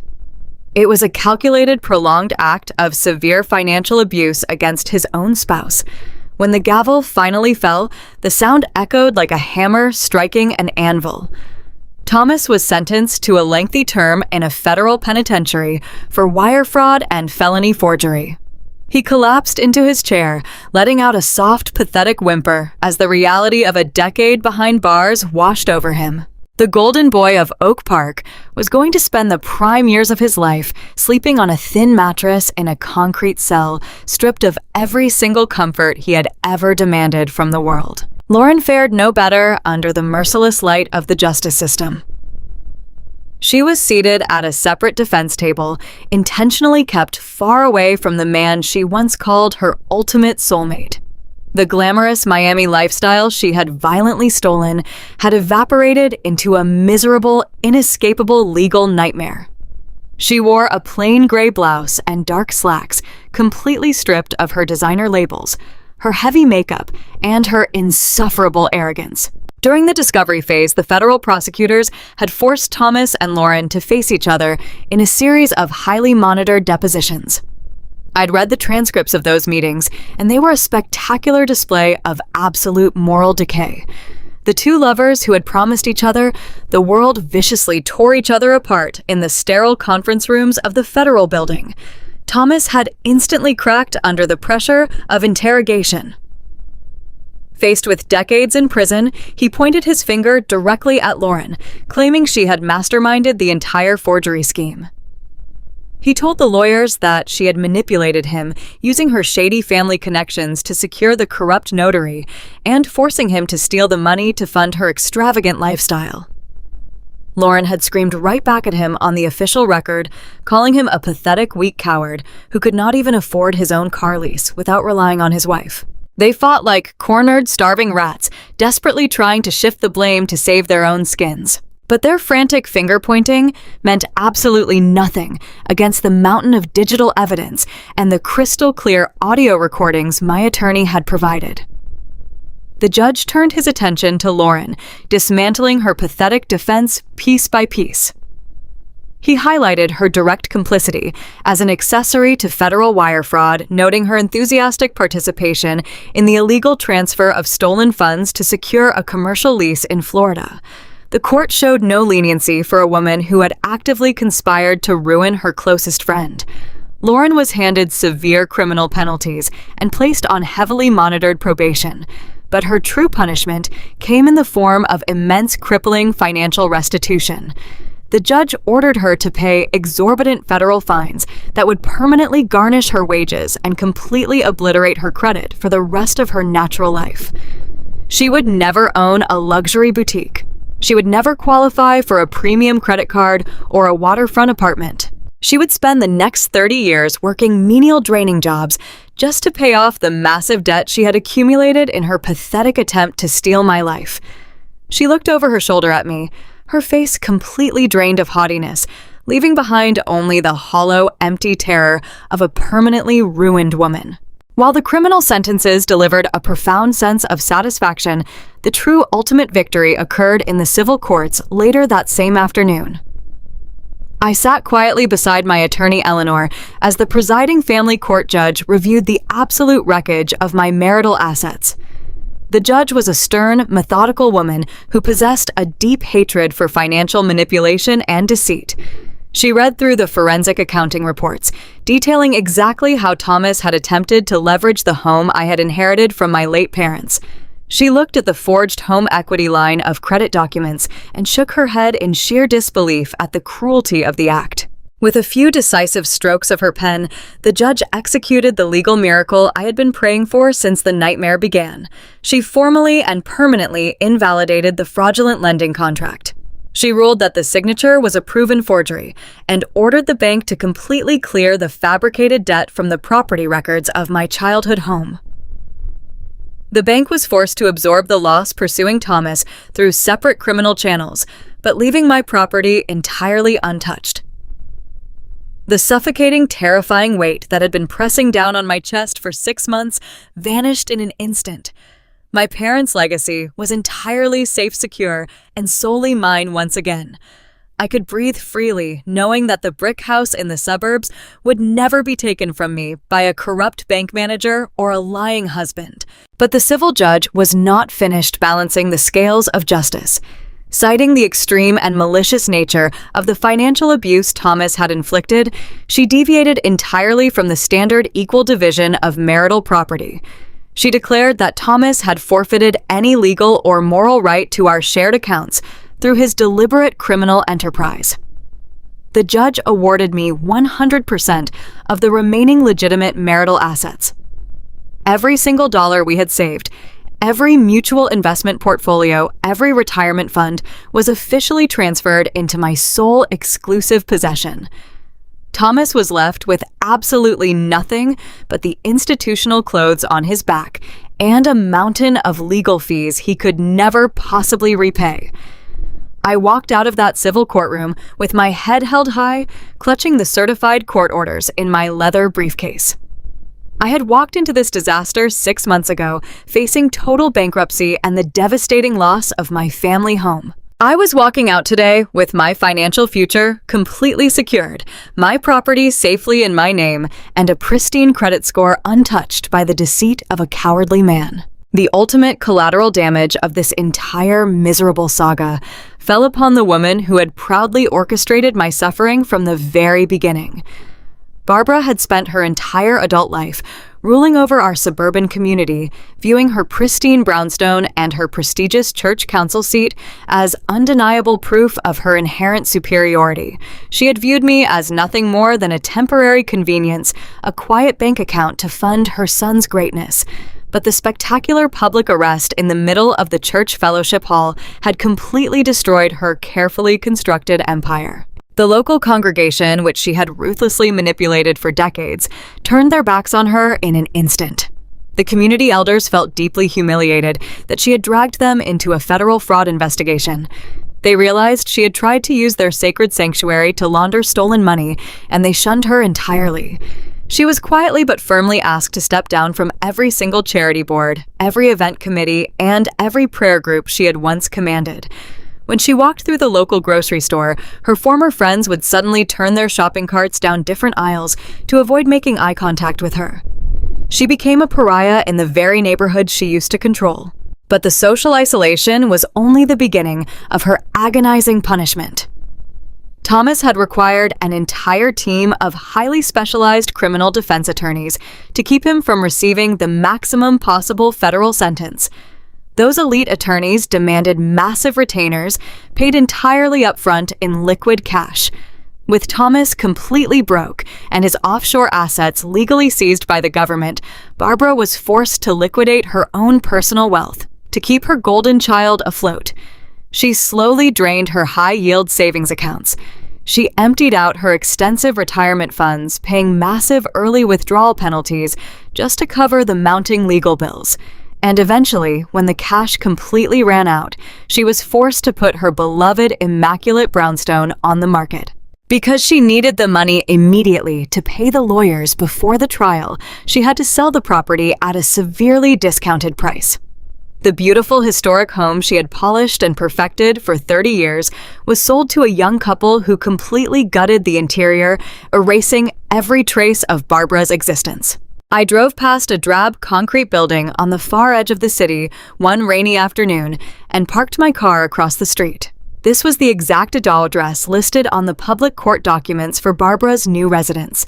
Barbara, the woman who had demanded luxury perfection and absolute obedience from everyone around her, was currently living in a tiny rundown one-bedroom apartment in a neglected neighborhood. She had no sprawling garden to tend.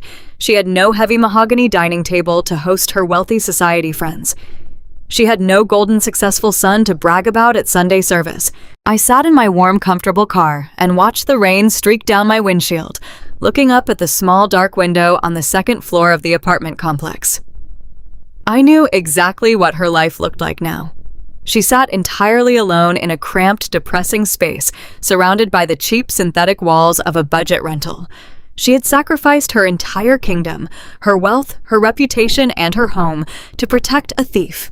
And the universe had rewarded her with absolute permanent isolation. She was left to rot in the miserable reality she had created, with no one left to manipulate and no one left to blame but herself. I put my car into drive, pulled away from the curb, and drove back toward my beautifully secure, debt-free home, leaving the past exactly where it belonged. Exactly 1 year has passed since the heavy wooden doors of the church fellowship hall slammed shut behind my disgraced husband and his weeping mother. Today, the morning sun is pouring through the large glass panes of my newly renovated sunroom, casting a warm, golden glow across the original hardwood floors of my childhood home in Oak Park. I'm sitting in my favorite plush armchair, wrapped in a comfortable cashmere sweater, holding a steaming mug of dark roast coffee. The absolute beautiful silence of the house wraps around me like a protective blanket. There are no more frantic phone calls from creditors. There are no more manipulative guilt trips echoing down the hallway. There is no more anxiety tightening my chest every time a bank statement arrives in the mail. There is only peace. The journey to this profound sense of tranquility was not easy, but every single agonizing step was worth it. After the federal judge invalidated the fraudulent home equity line of credit, I finally had the legal and financial freedom to reclaim my parents' legacy. Thomas had always hated this house. He thought the classic brick architecture was too old-fashioned, too modest for the flashy, extravagant image he desperately wanted to project to the world. He had constantly pressured me to sell it to liquidate the memories of my family, just so he could finance his reckless, entrepreneurial delusions. But now the house is entirely mine, completely unburdened by his toxic presence and his fabricated debts. I spent the last 12 months using the recovered marital funds to meticulously restore the property. I hired local contractors to strip away the cheap, superficial modifications Thomas had insisted on making over the years. We brought back the original oak trim, restored the beautiful masonry around the fireplace, and expanded the garden in the backyard to mirror the exact landscaping my mother had lovingly designed when I was a little girl. Every brush of paint, every polished floorboard, and every new plant placed in the soil felt like a deeply therapeutic act of reclaiming my own identity. I was not just repairing a physical building. I was rebuilding my own foundation, reinforcing my boundaries, and ensuring that no one would ever be able to leverage my safety for their own selfish gain again. My professional life has also transformed in ways I could never have imagined during the darkest days of my marriage. For years, I had quietly managed my career at the corporate accounting firm, keeping my head down, balancing the ledgers, and accepting the steady but unspectacular progression of a reliable employee. Thomas and Barbara had constantly belittled my profession. They called me a boring corporate drone, a human spreadsheet, who lacked the dynamic vision required for true success.